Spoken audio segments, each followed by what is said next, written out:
ஒரு கடற்கரை ஓரம், அங்க ஒரு சின்ன கிராமம். அந்த கிராமத்துல ஒரு சின்ன பள்ளிக்கூடம். கடற்கரை ஓரத்துல உள்ள ஒரு விடுதியில ஓய்வுக்காக ஒருத்தர் வந்து தங்கி இருக்கிறார். பள்ளிக்கூடத்துல ஏதோ விழா நடக்கிறது மாதிரி தெரிஞ்சது. உடனே அவர் அந்த பக்கமா வந்தார். இங்க என்ன நடக்குதுன்னு விசாரிச்சார். பள்ளி ஆண்டு விழா நடக்குதுன்னாங்க. உடனே போனார். கண்காட்சி ஒன்று வச்சிருந்தாங்க. உள்ள போய் பார்த்தார். பள்ளிக்கூடத்தில் படிக்கிற மாணவர்களை சொந்தமா தயார் பண்ண பொருள்களை காட்சிக்கு வச்சிருக்கிறாங்க. அந்த ஊர் மக்கள்லாம் அதை கூட்டம் கூட்டமா போய் பார்த்துக்கிட்டு இருக்கிறாங்க. இவரும் ஆர்வமா அதையெல்லாம் பார்த்துக்கிட்டே போறார். ஒரு இடத்துல ஒரு சின்ன ரயில் செஞ்சு வச்சிருந்தாங்க. மாணவர்களே தயார் பண்ணது. மின்சாரத்தால் அது ஓடுறது மாதிரி பண்ணி வச்சிருந்தாங்க. அதுல ஒரு சின்ன பொத்தான் இருக்கும். அதை அமுக்குனா ரயில் ஓடும், சுத்தி சுத்தி வரும். மாணவர்கள் எதிரில் நின்று அதுக்கு விளக்கம் கொடுத்துக்கிட்டு இருக்கிறாங்க. இவரு அதை கவனிச்சார். ரயில் ஓடுறத பார்த்தார். அங்க நின்றுகிட்டு இருந்த மாணவர்கள் கிட்ட விளையாட்டா கேட்டார், ஏப்பா இந்த ரயில் எதனால ஓடுது அப்படின்னு கேட்டார். இவரு சக்தியினால ஓடுது அப்படின்னாங்க மாணவர்கள். அது என்ன சக்தின்னு கேட்டார். அதுக்கு பேரு மின்சாரம் அப்படின்னாங்க. சரி, நீங்க மின்சாரத்தை பார்த்துருக்கிறீங்களா அப்படின்னார். நாங்க பார்த்தது இல்லைங்க, ஆனா இதை செய்யறதுக்கு எங்களுக்கு உதவி பண்ண ஆசிரியர் ஒரு பட்டதாரி, ஒரு கால் அவர் பார்த்துருக்கலாம் அப்படின்னாங்க. அவர் எங்க இருக்காருன்னு கேட்டார். இதோ அழைச்சிட்டு வர்றோம்னு ஓடினாங்க. அவர் அழைச்சிட்டு வந்தாங்க. அவர்கிட்ட ஒரு பெரியவர் கேட்டார், மின்சாரத்தை நீங்க பார்த்துருக்கிறீங்களா அப்படின்னு. மின்சாரத்தை பார்க்கறதாவது நான் பார்த்ததே இல்லை. நான் பார்த்தது அது செயல்படுற விதத்தை தான். அது விளக்க வந்து எரிய வைக்குது, ரயில ஓட வைக்குது, இது மாதிரி எத்தனையோ எந்திரங்களை வந்து செயல்பட வைக்குது. ஆனா உண்மையிலேயே அது என்னன்னு எனக்கு தெரியாது. ஒருவேளை இந்த பள்ளிக்கூடத்து தலைமை ஆசிரியருக்கு தெரிஞ்சிருக்கலாம், ஏன்னா அவர் ஒரு மேல்நிலை பட்டதாரி அப்படின்னாராம் அவரு. சரின்னு போய் தலைமை ஆசிரியரை கூப்பிட்டுக்கிட்டு வந்தாங்க. அவர்கிட்டயும் இதே கேள்வி கேட்டாராம் அவரு. மன்னிக்கணும், இந்த கேள்வி இதுவரைக்கும் யாரும் என்கிட்ட கேட்டதில்ல. சக்தியை யாரும் பார்க்க முடியாது, ஆனா அது செயல்படும் விதத்தை தான் பார்க்க முடியும் அப்படின்னாராம் அவரு. இப்போ இதுவரைக்கும் கேட்டுக்கிட்டு இருந்த பெரியவர் சிரிச்சார். சிரிச்சுட்டு சொன்னாராம், சரி அதுக்காக ஒன்றும் கவலைப்படாதீங்க, என்னுடைய பெயர் தாமஸ் ஆல்வா எடிசன் அப்படின்னாராம். இதை கேட்டதும் அங்க இருந்தவங்களுக்கெல்லாம் அதிர்ச்சி, ஆச்சரியம். என்னது, நீங்க தானா எடிசன்? நீங்க எவ்வளவு மின்சார கருவிகளை உண்டாக்கி இருக்கிறீங்க, நீங்களா இந்த கேள்வியை கேட்டது அப்படின்னாங்களாம். ஆமா, நான் தான் கேட்கிறேன், ஏன்னா நானே மின்சாரத்தை பார்த்தது கிடையாது அப்படின்னாராம் அவரு. அன்புங்கிறது இப்படிப்பட்டதுதாங்கிறார் ஓஷோ. அன்புங்கிறது நம்ம உடற்கூறு அமைப்பில் இல்லை, அது நம்ம உடம்புல உள்ள சுத்த சக்தியின் வெளிப்பாடு. அதை உணரத்தான் முடியுமே தவிர பார்க்க முடியாது. அன்பே உன்னை வந்து நான் என் இருதயத்தில் வச்சிருக்கிறேன் அப்படின்னு எல்லாம் சொல்லுவான். இதெல்லாம் சும்மா. இது வந்து டாக்டர்கள் சொல்ற இருதயம் கிடையாது. அது வந்து ரத்தத்தை தள்ளுகிற ஒரு கருவி, அவ்வளவுதான். ஞானிகள் சொல்லுகிற இதயம் வேற, அது கண்ணுக்கு புலப்படாத ஒரு சக்தி. என்னுடைய இதயம் ரொம்ப விசாலமானது சார் அப்படின்னார் ஒருத்தர். அப்படிங்களான்னு ரொம்ப மரியாதையா, ஆமாங்க டாக்டர் அப்படிதான் சொல்றார், கொஞ்சம் வீங்கி போய் பெருசா இருக்குதான் அப்படின்னார். ஒரு சின்ன பையன் என்னை தேடிட்டு ஓடி வந்தான். ஒரு கதை சொல்லுங்கன்னா. சொந்தமா எதுவும் தெரியாத என்ன, உங்களுக்கு சொந்தமா எதுவும் தெரியாதுன்னு எனக்கும் தெரியும் அப்படின்னா. இந்த பையன் அடிக்கடி என்கிட்ட வந்து கதை கேட்கிறவன், அதனால என்னோட ரகசியம்லாம் அவனுக்கு அத்துப்படி. அதனால்தான் அவ்வளவு தெளிவா அடிச்சு விடுறான். சரி, இப்ப என்ன செய்யலாம்னு. பழைய கதை ஏதாவது ஒன்று சொல்லுங்களேன்னா. உனக்கு கிருஷ்ண தேவராயரை தெரியுமான்னு. அவர்கிட்ட நேர்ல பழக்கம் இல்லை, ஆனா அவரை பத்தி புஸ்தகத்துல படிச்சிருக்கேன்னா. சரி, இவங்கிட்ட மேற்கொண்டு பேச்சு கொடுத்தா நம்மள ஒரு மாதிரி ஆக்கி விடுவான் அப்படிங்கிறத யூகம் பண்ணிக்கிட்டு அவனை உட்கார வச்சு கடைசி வரைக்கும் குறுக்க பேசக்கூடாது அப்படின்னு ஒரு கண்டிஷனையும் போட்டுட்டு அந்த கதையை சொன்னேன். ஒரு சமயம் கிருஷ்ணதேவராயர் சமஸ்தானத்துக்கு ஒரு பெரிய வித்வான் வந்து சேர்ந்தாராம். என்னோட போட்டி போடுறதுக்கு இந்த ஊர்ல யாராவது இருக்கீங்களா அப்படின்னு சவால் விட்டாராம்.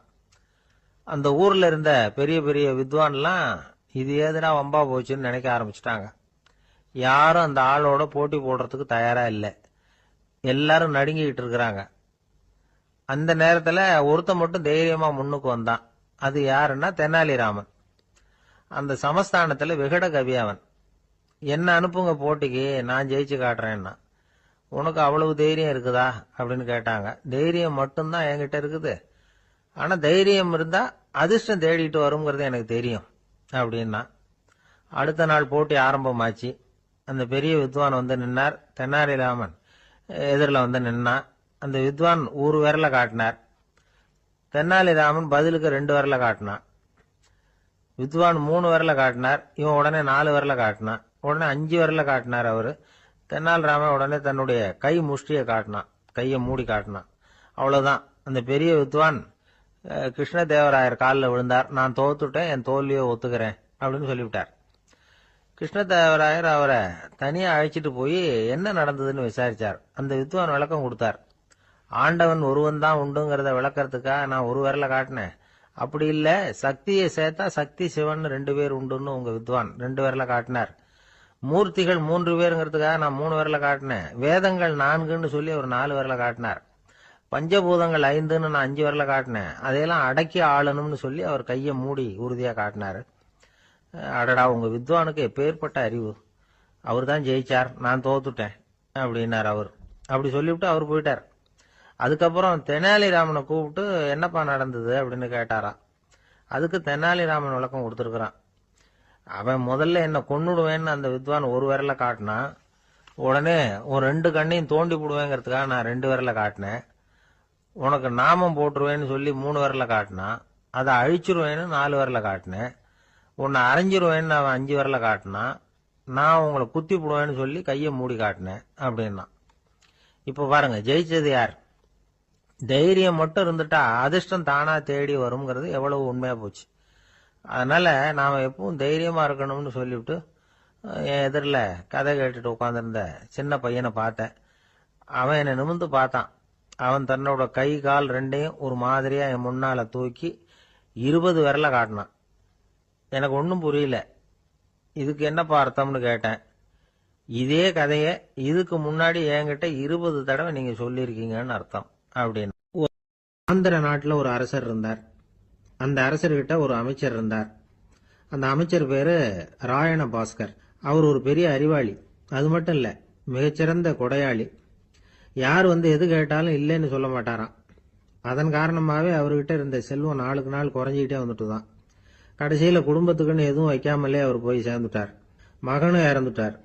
அந்த குடும்பத்துல மிஞ்சி இருந்தது அவருடைய மருமகள், ஒரு பேரன், அவ்வளவுதான். இருந்த ஒரே சொத்து பழுதடைஞ்ச ஒரு வீடு. அந்த அம்மா மற்ற வீடுகளில் வேலை செஞ்சு தன்னுடைய பிள்ளைய படிக்க வச்சுக்கிட்டு வராங்க. அந்த புள்ள ஒரு பெரிய வள்ளலுடைய பேரன்கிறது அந்த பள்ளி வாத்தியார்களுக்கும் தெரியும். அதனால அவங்களும் இவங்கிட்ட கொஞ்சம் அன்பாவும் அக்கறையாகவும் பழகி பாடம் சொல்லி கொடுத்துக்கிட்டு இருக்கிறாங்க. ஒரு நாள் ஒரு புகழ்பெற்ற கவிஞர் ஒருத்தர் அந்த பள்ளிக்கூடத்துக்கு வந்திருக்கிறார். ஆசிரியர்கள் கிட்ட பேசிக்கிட்டு இருந்தப்ப ஒரு செய்தியை சொன்னாராம்.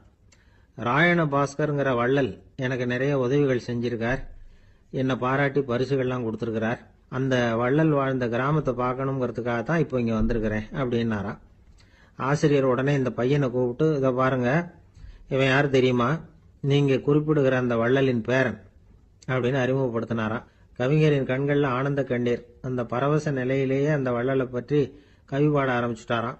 இந்த சின்ன பையன் அதை கேட்டிருக்கிறான். உடனே என்ன பண்ணான் தெரியுமோ? தன் கையில் அணிஞ்சிருந்த ஒரு பொன் வளையல கழட்டி அந்த கவிஞருக்கு பரிசா கொடுத்துட்டானாம். எல்லாருக்கும் ஆச்சரியம். தாத்தா இருக்கும் நிலையில கொடுத்தார், பேரன் இல்லாத நிலையிலையும் கொடுக்கறான். பையனை எல்லாரும் பாராட்டினாங்களாம். இருந்தாலும் அவனுக்குள்ள ஒரு பயம் எதுவும் ஆரம்பமாச்சு. பள்ளிக்கூடம் விட்டு வீட்டுக்கு வரும்பொழுது அந்த பயம் இன்னும் அதிகமாயிட்டுது. அம்மா என்ன சொல்லுவாங்களோ தெரியலையே, ஏதோ திடீர்னு தோணிச்சு வளையல கழட்டி கொடுக்கணும்னு கொடுத்துட்டோம். குடும்பம் இருக்கிற நிலையில இப்படி நான் செஞ்சது தப்பா? வீட்டு செலவுக்கே அம்மா எவ்வளவு கஷ்டப்படுறாங்க. வீட்டுக்கு போனதும் என்ன நடக்குமோ தெரியலையே அப்படின்னு நினைச்சு பயந்துகிட்டே அவன் வீட்டுக்குள்ள அடி எடுத்து வைக்கிறான். அம்மா கூப்பிட்டு சாப்பாடு போட்டாங்க. அவங்க கண்ணுல படக்கூடாதுங்கிறதுக்காக ஒரு கையை பின்னாடி மறைச்சிக்கிட்டே இருந்தான். அம்மா இதை கவனிச்சுட்டாங்க. ஏய், உன் கையை ஏன் அப்படி வச்சிருக்கிற? உன் கைக்கு என்னாச்சு? ஏதாவது அடிபட்டு போச்சா அப்படின்னு கேட்டுக்கிட்டே கையை எடுத்து பாக்குறாங்க. வளையல காணல. வளையல் எங்க அப்படின்னு கேட்கறாங்க. இவன் தயங்கிக்கிட்டே நடந்ததை சொல்றான். அதை கேட்டதும் அந்த அம்மாவோட முகம் கோபத்தால சவுந்து போச்சான். முட்டாளே, என்ன காரியம் பண்ண அப்படின்னு கன்னத்துல அரைஞ்சிட்டாங்களாம். அம்மா, என்ன அடிக்காத, ஏதோ தெரியாம தப்பு பண்ணிட்டேன் அப்படின்னு இருக்கான். மகனே, வளையல கொடுத்ததுக்காக நான் உன்னை அடிக்கல அப்படிங்க, பின்ன எதுக்கு அடிச்சேன்னு கேட்டிருக்கான். உன் பாட்டனார் வந்து ஒரு பெரிய வள்ளல். அவரு எதையும் பாதி வேலையா செய்யறது இல்ல. அவருடைய பேரை நீ அரைகுறை வேலை செஞ்சுட்டு வந்திருக்கிற அப்படின்னாங்களாம். என்னம்மா சொல்றேன் இருக்கான். நீ ஒரே ஒரு வளையல மட்டும்தானே கழட்டி கொடுத்துருக்குற. கொடுக்கறதா இருந்தா 2ஐயும் சேர்த்துல கொடுத்துருக்கணும். அதுதானே உங்க தாத்தாவுக்கு பெருமை அப்படின்னாங்களாம். அம்மா, தெரியாம இப்படி செஞ்சுட்டேன், உங்ககிட்டயும் அரை வாங்கிட்டேன் அப்படி இப்படின்னு அவன் சொல்லியிருக்கிறான். இப்போ அம்மா கொஞ்சம் இருங்க, அந்த கவிஞர் இன்னைக்கு நம்ம ஊர்ல தான் தங்கி இருப்பார். நாளைக்கு காலையில் தான் அவர் வந்து எங்கே இருக்காருன்னு விசாரித்து இன்னொரு வளையலையும் கொடுத்துட்றேன் அப்படின்ட்டுருக்கான். மகனே, நல்ல செயல்களையெல்லாம் நாளைக்குன்னு ஒத்தி போடாத. நாளைக்கு என்ன நடக்குங்கிறது யாருக்கு தெரியும்? இப்போவே போ, எங்கே இருக்காருன்னு பாரு அப்படின்ட்டு இருக்காங்க. மகன் புறப்பட்டான். பள்ளி ஆசிரியர்கிட்ட போய் கேட்டானா அந்த கவிஞர் எங்கே இருக்காருன்னு. அவர் சொன்னாராம். உடனே போய் அவர் இருக்கிற இடத்துல கதவை தட்டியிருக்கான். ராத்திரி நேரத்தில் இவனை கண்டதும் அவருக்கு ரொம்ப ஆச்சரியம். இவன் இன்னொரு கை வளையலையும் எடுத்து நீட்டியிருக்கான். அவர் திகைச்சு போய் நிற்கிறார். அவரால் என்ன பண்ணுறதுன்னே தெரியல. ஆனந்த கண்ணீர். இது வந்து பெரியவர்கள் கூற கேட்ட ஒரு வரலாறு. இன்னைக்கு இப்படிப்பட்டவங்களை பார்க்க முடியுமா? வறுமை வந்து வள்ளல் தன்மையை ஒன்று செய்து விடாதுங்கிறதுக்கு இது ஒரு உதாரணம்.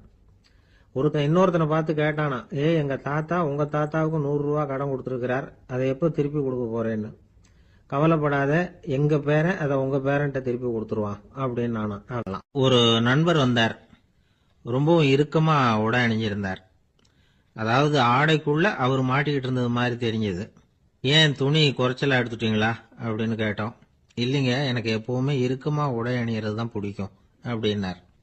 ஒருத்தர் எப்படி உடை அணிகிறார் அப்படிங்கிறத வச்சே அந்த ஆள் எப்படிப்பட்டவர் அப்படிங்கிறத கண்டுபிடிச்சிடலாம். உடை அணிகிற விதம் ஒருத்தருடைய மனநிலையை வெளிப்படுத்துதான். இப்போ இறுக்கமான உடை அணிகிறவங்க பொதுவாக மன நிம்மதி இல்லாதவங்களா இருப்பாங்களாம், கோபக்காரங்களா இருப்பாங்களாம். ரொம்ப தொலைதொலைப்பாக ஆடை அணிகிறவங்க இருக்கிறாங்கல்ல, அவங்கெல்லாம் அமைதியான ஆளாக இருப்பாங்களாம், சாந்தமாக இருப்பாங்களாம். இவங்கெல்லாம் போராடுறதுக்கு சரியாக வரமாட்டாங்களாம். இப்படி ஒரு கணிப்பு இருக்குது. அதனால தான் போர் வீரர்களுக்கெல்லாம் இறுக்கமான உடையை தான் கொடுக்கறது வழக்கம். ஆனால் சன்னியாசிகளை பாருங்க, அவங்களுக்கெல்லாம் ரொம்ப தொலை உடைகள் தான். அவங்கெல்லாம் வந்து டைட் பேண்ட் போட்டுக்கிட்டு நிற்க மாட்டாங்க சன்னியாசிகள்லாம். அதே மாதிரி சன்னியாசிகள்லாம் காவி உடைய தேர்ந்தெடுக்கிறதுக்கும் காரணம் உண்டு. பல ஆண்டுகள் சோதனை செஞ்சு பார்த்துட்டு தான் சன்னியாசத்துக்கு காவி தான் சரி அப்படின்னு முடிவு பண்ணியிருக்கிறாங்க. இப்போ பௌதீக விஞ்ஞானப்படியும் அதுதான் சரி. அதாவது சூரிய ஒளியில வந்து 7 வண்ணங்கள் உண்டு. ஒரு பொருள் மேல அது விழும் பொழுது அந்த பொருள் நமக்கு சிவப்பா தெரிஞ்சதுன்னா அந்த பொருள் வந்து சிவப்பை தவிர மற்ற எல்லா நிற கதிர்களையும் உள்வாங்கிக்கிட்டு சிவப்பு நிறத்தை மட்டும் வெளியில விடுது. அதாவது விலக்கி விடுது. அதனாலதான் அந்த பொருள் வந்து சிவப்பா தெரியுது. உடல் ஆரோக்கியத்துக்கு ஓரளவு சிவப்பு தேவைப்படுது. அதனாலதான் காவி உடை அணிஞ்சா சூரிய ஒளி ஓரளவு சிவப்பை விலக்கிவிடும். அதாவது சிவப்பின் பலனும் கிடைக்கும், இந்த சிவப்பின் கெடுதலும் இல்லை அப்படின்னு யோசனை பண்ணாங்க. காவி வந்து உதய வேளையின் நிறம். கீழ் வானத்துல கதிர் உதிக்கிற வேளையில முதல் ஒளி தோன்றுகிற நேரத்துல காவி நிறம் தான் கசியும். தியானம் செய்யறப்போ முதல்ல காணக்கூடிய ஒளி காவி நிறம் தான். தியானத்தின் உச்ச நிலையின் நிறம் நீலம். தியானம் வந்து காவி நிறத்துல ஆரம்பமாகி நீல நிறத்துல நிறைவடைகிறது அப்படிங்கிறார் ஓஷோ.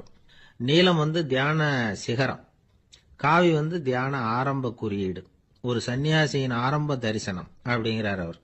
ஒருத்தர் நாள் பூரா காவி உடைய அணிஞ்சிருந்தா அந்த நிறம் வந்து அவருக்கு வந்து தியானத்தை பற்றிய நினைவை வந்து ஊட்டிக்கிட்டே இருக்கும். இப்படியே வந்து ஆடைக்கும் தியானத்துக்கும் இடையில ஒரு தொடர் ஏற்படுது. ஒரு துறவியின் உள்ளார்ந்த பண்பா அது மாறுது. கடை வீதியில ஒரு பொருள் வாங்க போறோம், அது மறந்துடக்கூடாதுங்கிறதுக்காக ஞாபகம் முடிச்சு போட்டுக்கிறோம். அந்த முடிச்சுக்கும் பொருளுக்கும் தொடர்பு இல்லை. ஆனா கடை வீதிக்கு போன உடனே அந்த முடிச்சு வந்து அந்த பொருளை ஞாபகப்படுத்துது. அதாவது அந்த முடிச்சு வந்து ஒரு தொடர்பு அம்சமா அமையுது. அது மாதிரிதான் காவி உடையும். ஒரு துறவி வந்து நடக்கும் பொழுது, சாப்பிடும் பொழுது, குளிக்கும் பொழுது அவருடைய காவி உடை அவருக்கு வந்து ஞாபகப்படுத்திக்கிட்டே இருக்கும்.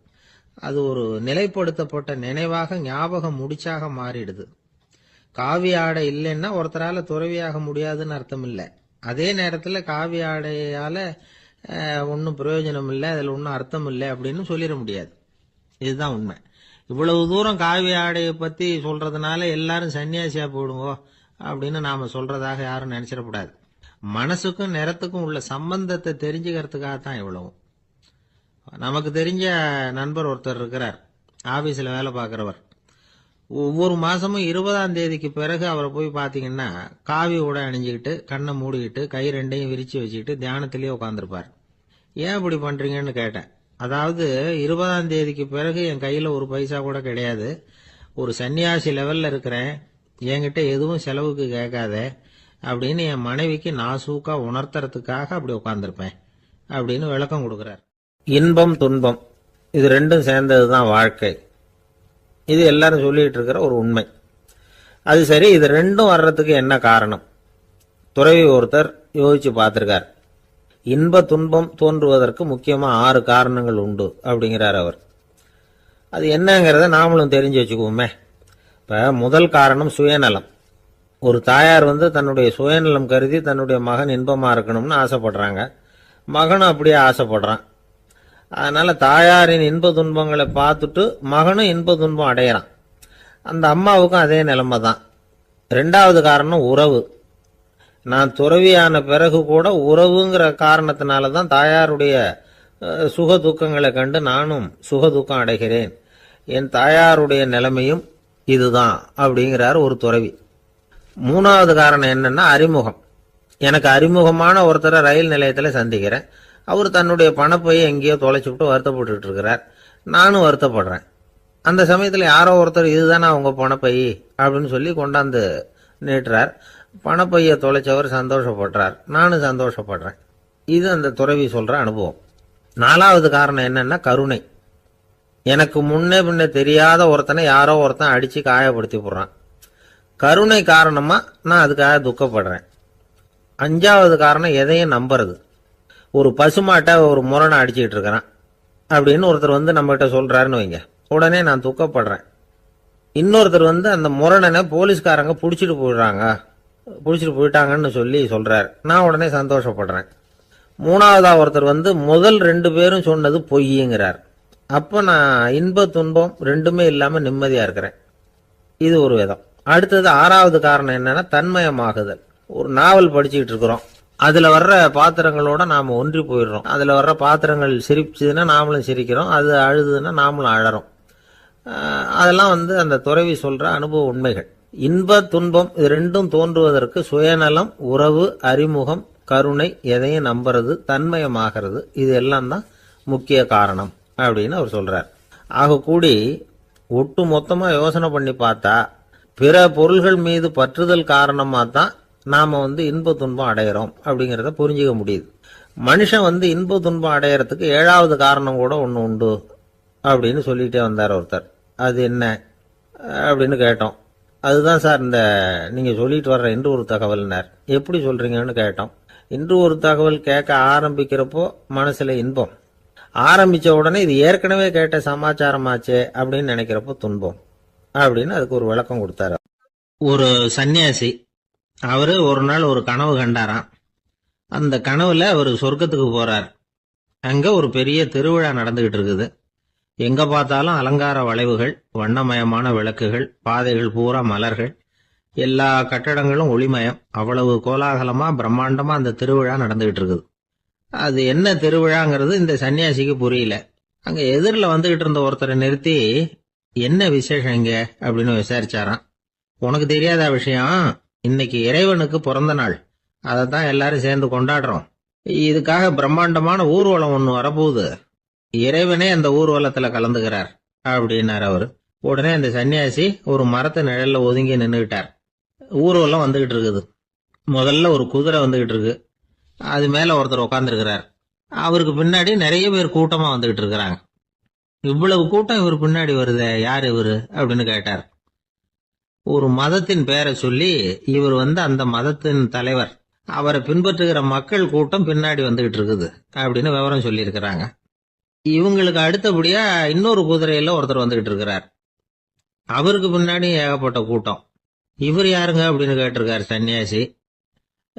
அங்க இருக்கிறவங்க விவரம் சொல்லி இருக்கிறாங்க. இன்னொரு மதத்தின் பெயரை சொல்லி இவர் அந்த மதத்தினுடைய தலைவர், அவர் வழியை பின்பற்றுகிறவர்கள் அவர் பின்னாடி கூட்டமா வந்துகிட்டு இருக்கிறாங்க அப்படின்னு இருக்காங்க. இப்படி ஒவ்வொருத்தரா குதிரை மேல வந்துகிட்டே இருக்கிறாங்க. அவங்கள பின்பற்றியும் ஒவ்வொரு கூட்டம் வந்துகிட்டே இருக்குது. அந்த பெரிய ஊர்வலம் அது பாட்டுக்கு போயிட்டு இருக்குது. கடைசியா அது முடிஞ்சது ரொம்ப நேரம் கழிச்சு.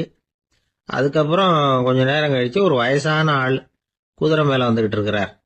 ஆனா அவருக்கு பின்னாடி யாருமே இல்லை. அவரு பரிதாபமா தனியா வந்துகிட்டு இருக்கிறார். அவரு அந்த ஊர்வலத்தை சேர்ந்தவரா இல்லையாங்கிறதே தெரியல. இவர் யாரு, இவர் ஏன் இப்படி தனியா வந்துகிட்டு இருக்கிறார் அப்படின்னு கேட்டிருக்காரு அந்த சன்னியாசி. என்னது இப்படி கேக்குறீங்க, இவர் தான் கடவுள், இவருக்காக தான் இன்னைக்கு இந்த ஊர்வலமே நடக்குது, இவருக்கு தான் இன்னைக்கு பிறந்த நாள், முன்னாடி போற ஊர்வலம் பூரா இவருடைய பிறந்த நாளை கொண்டாடுறதுக்காகத்தான் அப்படின்னு இருக்காங்க. இதை கேட்டதும் அந்த சன்னியாசிக்கு திடுக்குன்னு தூக்கி போட்டிருக்கு. இது வரைக்கும் கனவு கண்டுகிட்டு இருந்தவர் முடிச்சுக்கிட்டார். அதுக்கப்புறம் தான் யோசிச்சு பார்த்திருக்கார்.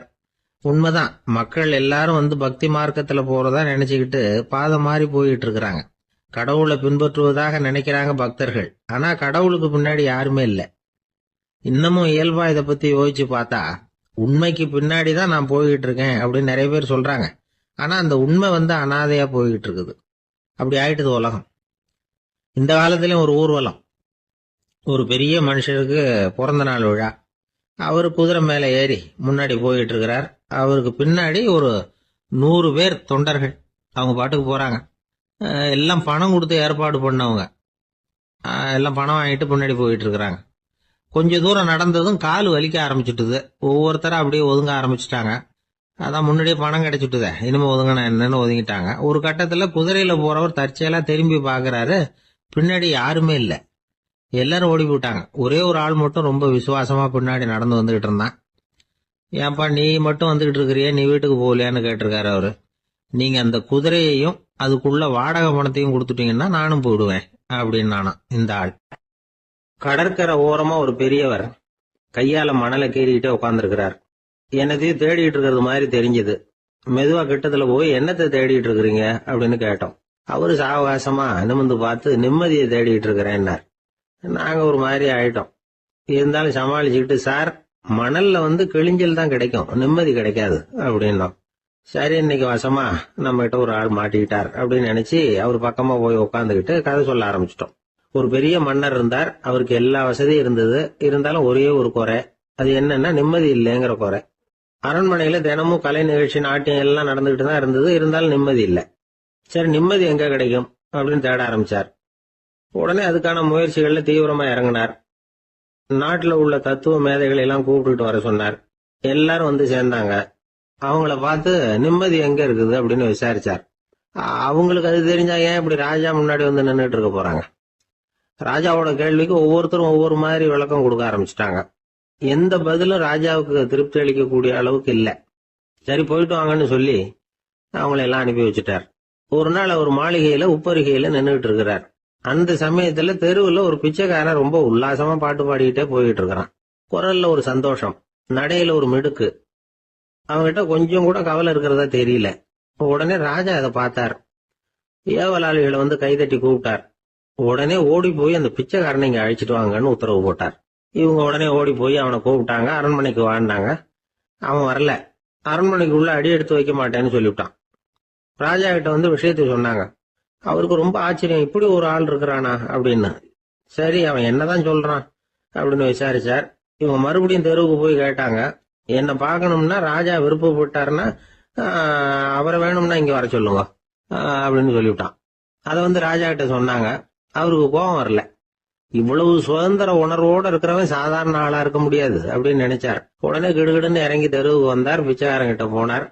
நீ கவலைப்படாம சந்தோஷமா பாடிக்கிட்டு போறியே, அது எப்படி முடியுது உன்னால அப்படின்னு கேட்டார். ஏன் அப்படி கேக்குறீங்கன்னாவ, அதுக்கு இல்ல, எனக்கு அரண்மனையில எவ்வளவோ சுகபோகங்கள்லாம் இருக்கு, இருந்தாலும் நிம்மதி இல்ல. இது ஏன்னு எனக்கு தெரியல. இந்த தேசத்துல உள்ள அறிஞர்களை எல்லாம் கூப்பிட்டு கேட்டு பார்த்துட்டேன், அவங்களுக்கும் தெரியல. உன்னை கேட்டா தெரியும்னு நினைச்சேன், அதனாலதான் சந்திக்கிறதுக்கு ஆசைப்பட்டேன். ஆனா நீ வரமாட்டேன்னு விட்டியே அப்படின்னார். பிச்சைக்காரன் கடகடன்னு சிரிக்க ஆரம்பிச்சுட்டான்.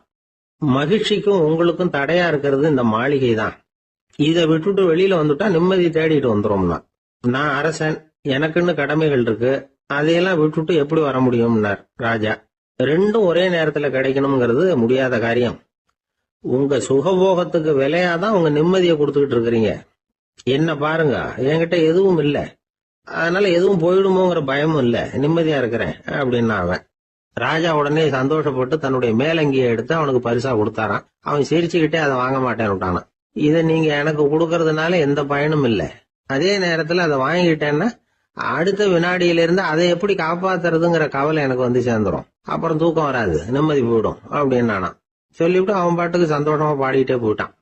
நிம்மதி எங்க இருக்குங்கிறதையும் ராஜா தெரிஞ்சுக்கிட்டார். அந்த இடத்துக்கு தன்னால போக முடியாதுங்கிறதையும் அவர் புரிஞ்சுக்கிட்டார். இப்படி இந்த கதைய அந்த கடற்கரையில மணலை கீறிக்கிட்டே உட்கார்ந்துருந்தார அந்த பெரியவர்கிட்ட சொல்லி முடிச்சோம். அவர் முகத்துல ஒரு தெளிவு தெரிஞ்சது. எங்களை நிமிர்ந்து பார்த்தார். ரொம்ப நன்றிங்க, இப்ப எனக்கு தெரிஞ்சு போச்சு. நிம்மதி வேணும்னா அதுக்கு என்ன பண்ணணும்னு இப்ப நல்லா புரிஞ்சுக்கிட்டேன் அப்படின்னார். என்ன புரிஞ்சுக்கிட்டீங்கன்னு கேட்டோம். இனிமே இந்த பக்கம் வந்தா உங்க கண்ணுல படாத இடமா பார்த்து உட்காரணும்னு புரிஞ்சுக்கிட்டேன் அப்படின்னார். கிபி 1078 வருஷம் மார்ச் மாதம் 19ஆம் தேதி திங்கட்கிழமை அதிகாலை நேரம் ஒரு குழந்தை பிறந்தது. எங்க தெரியுமா? காஸ்பியன் கடலுக்கு தெற்கே பாரசீக மொழி வழங்கிய தபரிஸ்தான் மாநிலத்துல ஜீலான்கிற புனித நகர், அதோட புறநகர் பகுதியில உள்ள நீப்புங்கிற ஊர்ல தான் அந்த குழந்தை பிறந்தது. அந்த இடம் இப்போ ரஷ்யாவில் இருக்கு. அந்த குழந்தை யாருன்னு நினைக்கிறீங்க? அதுதான் முஹித்தீன் பெருமான், ஆன்மீக சாதனைகள் புரிந்த மகான் முஹித்தீன் ஆண்டகை. தன்னுடைய 18வது வயசுல உயர்கல்விக்காக ஜீலான் நகரத்தை விட்டு பகுதாத் நகரத்துக்கு புறப்பட்டு போறார். இளம் பிராயம் தானே, அதனால துணைக்கு ஒரு வர்த்தக கூட்டத்தோட சேர்ந்து போயிட்டு இருக்கிறார். ரொம்ப தூரம் போகணும். ஒவ்வொரு இடமா தங்கி தங்கி போயிட்டு இருக்கிறாங்க. ஒரு இடத்துல ஒரு கொள்ளை கூட்டம் பயங்கரமான ஆயுதங்களோட அவங்கள வழிமறிச்சுட்டுது. அந்த வர்த்தக கூட்டம் வச்சிருந்த பொருள்களை எல்லாம் அவங்க பறிச்சு விடுறாங்க. இவங்களும் பயந்துகிட்டு இருந்தது எல்லாத்தையும் அவங்க கிட்ட கொடுத்துடுறாங்க. முஹித்தீன் ஆண்டகை மட்டும் இதையெல்லாம் பார்த்துக்கிட்டு தனியா ஒதுங்கி நிக்கிறார். ஒரு 18 வயசு பையன் மட்டும் இப்படி தனியா அநாத சிறுவன் மாதிரி நின்றுட்டு இருக்கிறத அந்த கொள்ளை கூட்டத்துல இருந்த ஒருத்தன் பாக்குறான். கிட்ட நெருங்கி வர்றான். அலட்சியமாவும் கிண்டலாவும் உங்ககிட்ட ஏதாவது இருக்குதா அப்படின்னு கேக்குறான். இவங்கிட்ட என்ன இருக்க போகுது அப்படிங்கிற நம்பிக்கையில அவன் அப்படி கேக்குறான். உடனே இவரு ஓ இருக்குதே, என்கிட்ட 40 தீனார் இருக்கு அப்படிங்கிறார். இப்படி சொல்லியும் அந்த கொள்ளைக்காரனுக்கு நம்பிக்கை வரல. என்னிடம் விளையாடாத, பொய் சொல்லாத, உண்மையை சொல்லு அப்படிங்கிறான் அவன். உண்மையைத்தான் சொல்றேன், என்கிட்ட 40 தீனார் இருக்கு அப்படிங்கிறார் இவர். எங்க வச்சிருக்கிற அப்படின்னு கேக்குறான். சட்டையின் விழாப்புறத்துல உள்ள பகுதியில அதை வச்சு தச்சிருக்கிறாங்க அப்படின்னு உண்மையை சொல்றார். உடனே கொள்ளை கூட்ட தலைவன் அதை கத்தியால கீறிப்பார் அப்படின்னு உத்தரவு போடுறான். அந்த சட்டையை கிழிக்கிறாங்க. உள்ள இருந்து 40 பொற்காசுகளும் பொல பொலன்னு கீழே கொட்டுச்சு. அதை பார்த்த உடனே அந்த கொள்ளை கூட்ட தலைவன் மலைச்சு போய் நின்னுட்டான். காசை பார்த்துட்டு அவன் மலைச்சு போகல, பொய் பேசாத அந்த பையனோட நேர்மையை பார்த்துட்டு அவன் அப்படி நின்னான். மெதுவா அந்த பையன் கிட்ட வந்தான். ஏன்பா, நீ என்ன பணக்கார குடும்பமா அப்படின்னு கேட்டான். அப்படிலாம் இல்ல, எனக்கு அப்பா இல்ல, அம்மா மட்டும்தான் உண்டு. எங்க அப்பா எனக்குன்னு விட்டு போன சொத்தே இந்த 40 தீனார் தான் அப்படின்னாரு இவர். அப்படி இருந்துமா உண்மை பேசணும்னு ஆசைப்பட்டேன். என்கிட்ட ஒண்ணும் இல்லைன்னு ஒரு வார்த்தை சொன்ன உன்னை விட்டுருப்போமே அப்படின்னா அவன். அப்படி இல்லைங்க, நான் இறைவன் திருநாமத்தை அறியக்கூடிய கல்வி ஞானத்துக்காக இப்ப போயிட்டு இருக்கிறேன். இறைவன் திருநாமத்தை உச்சரிக்க வேண்டிய நாவால பொய் பேசக்கூடாதுன்னு எங்க அம்மா சொல்லி இருக்கிறாங்க. அதனால நான் எப்பவுமே பொய் சொல்ல மாட்டேன் அப்படின்னு என்னுடைய தாய்க்கு வாக்கு கொடுத்திருக்கிறேன் அப்படின்னாரு அவர். முஹித்தீன் பெருமான் வார்த்தைகளை கேட்ட அந்த கொள்ளையர்கள் மனம் திருந்தி நல்லவங்களா ஆயிடுறாங்க. அந்த கொள்ளையர் தலைவன் பிற்காலத்துல ஒரு பெரிய மகான் ஆயிடுறார். பெரியவர்கள் வாழ்க்கையில நடக்கிற இது மாதிரி சம்பவங்கள் தான் நாம நல்ல விதமா வாழறதுக்கு துணையா இருக்கும். அந்த காலத்துல கொள்ளையர்களே பெரியவங்க செயலை பார்த்து மனம் திருந்தி இருக்கிறாங்க. இந்த காலத்துல யார் இப்படி இருக்கிறா? இந்த காலத்துல மகான் ஒருத்தரை பார்த்தேன், எனக்கு வேண்டியப்பட்ட மகான். ஏங்க நீங்களும் மகான் ஆகிறதுக்கு முன்னாடி கொள்ளை அடிச்சுட்டு இருந்தீங்களா அப்படின்னு கேட்டேன். அவர் மெதுவா கண்ணை திறந்து என்ன நிமிர்ந்து பார்த்தார். அப்படி இல்லப்பா, நான் கொள்ளை அடிக்கிறதுக்காகத்தான் மகானாவே ஆகி இருக்கிறேன் அப்படின்னு சொல்லிவிட்டு மறுபடியும் கண்ணை மூடிட்டார். என்னுடைய நண்பர் ஒருத்தர், அவருக்கு ஜாதகத்துல நம்பிக்கை உண்டு. அவரே ஜோசியம்லாம் பார்ப்பார். என்ன சார் இந்த காலத்துல இதையெல்லாம் நம்பிக்கிட்டு இருக்கீங்களேன்னு கேட்டா, உங்களுக்கு ஒன்றும் தெரியாது சார், இந்த உலகத்துல ஒவ்வொருத்தரும் அவங்கவுங்க செய்யற நல்லது கெட்டதுக்கு தகுந்த பலனை அனுபவிச்சே தீரணும் பார். அது மட்டும் இல்ல, ஒருத்தன் செத்துட்டா கூட அவன் செஞ்ச பாவ புண்ணியங்கள் கூடவே போயிட்டு இருக்கும் பார். அது எப்படி கூட போகும் அப்படின்னு குதர்க்கமா கேட்டா, அதுக்கு அவருக்கு ஒரு கதை சொன்னார். அது ரொம்ப சுவாரஸ்யமா இருந்தது. ஒரு ஊரில் ஒருத்தர் இருந்தாராம். அவர் ஜோசியம் பார்க்கறதுல ரொம்ப கெட்டிக்காரரு. ஒருத்தருடைய தலைமுடியை மட்டும் அவர்கிட்ட காட்டினா போதும், அதை மட்டும் பார்த்துட்டு அவருடைய ஜாதகத்தையே சொல்லிவிடுவாராம். அப்பேற்பட்ட திறமை. அந்த ஆள் ஒரு சமயம் கன்னியாகுமரி கடற்கரைக்கு போயிருந்திருக்கிறார். அங்கே கரை ஓரமாக ஒரு மண்டை ஓடு கிடந்திருக்கு. அதை எடுத்து பார்த்துருக்கிறார். அந்த மண்டை ஓட்டை வச்சுக்கிட்டே அதோட ஜாதகத்தை அலசியிருக்கிறார். இந்த மண்டை ஓட்டுக்கு உரிய ஆசாமி வாழ்க்கையில் ரொம்ப கஷ்டப்பட்டு இருக்கிறான், நிறைய கஷ்டத்தை அனுபவிச்சிருக்கிறான், அது தாங்க முடியாம தான் கடல்ல வந்து தற்கொலை பண்ணிட்டு இருக்கான் அப்படிங்கிறத அவர் கணிச்சுட்டார். இருந்தாலும் இந்த மண்டை ஓடு இன்னமும் அனுபவிக்க வேண்டியது பாக்கி இருக்கு அப்படிங்கிறதையும் அவர் உணர்றார். அது சரி, ஒருத்த உயிரோட இருக்கிற வரைக்கும் தானே நல்லது கெட்டதை அனுபவிக்க முடியும். செத்ததுக்கு அப்புறமும் பாக்கி இருக்குன்னா அதை எப்படி அனுபவிக்கிறது? இந்த மண்டை ஓட்டுக்கு இன்னும் கொஞ்சம் பாக்கி இருக்கு அப்படிங்கிறது அவருக்கு புரிஞ்சதே தவிர அதோட அர்த்தம் என்னங்கிறது அவருக்கு சரியா விளங்கல. சரி, இதை இன்னும் கொஞ்சம் விவரமா ஆராய்ச்சி பண்ணி பார்ப்போம் அப்படின்னு நினைச்சுக்கிட்டு அதை தன்னுடைய வீட்டுக்கு எடுத்துட்டு போயிட்டார். அந்த மண்டை ஓட்டை ஒரு பொட்டியில் வச்சு பூட்டினார். தன்னுடைய தனி அறையில் அதை பத்திரமா வச்சுக்கிட்டார். தினமும் ராத்திரி ஆனதும் தன்னுடைய மனைவியை பார்த்து, நீ போய் பூஜை அறையில் தனியாக படுத்துக்கோ அப்படின்னு சொல்லிவிட்டு, இவர் தினம் ராத்திரி 12 மணிக்கு பொட்டியை திறந்து அதை பார்ப்பார்.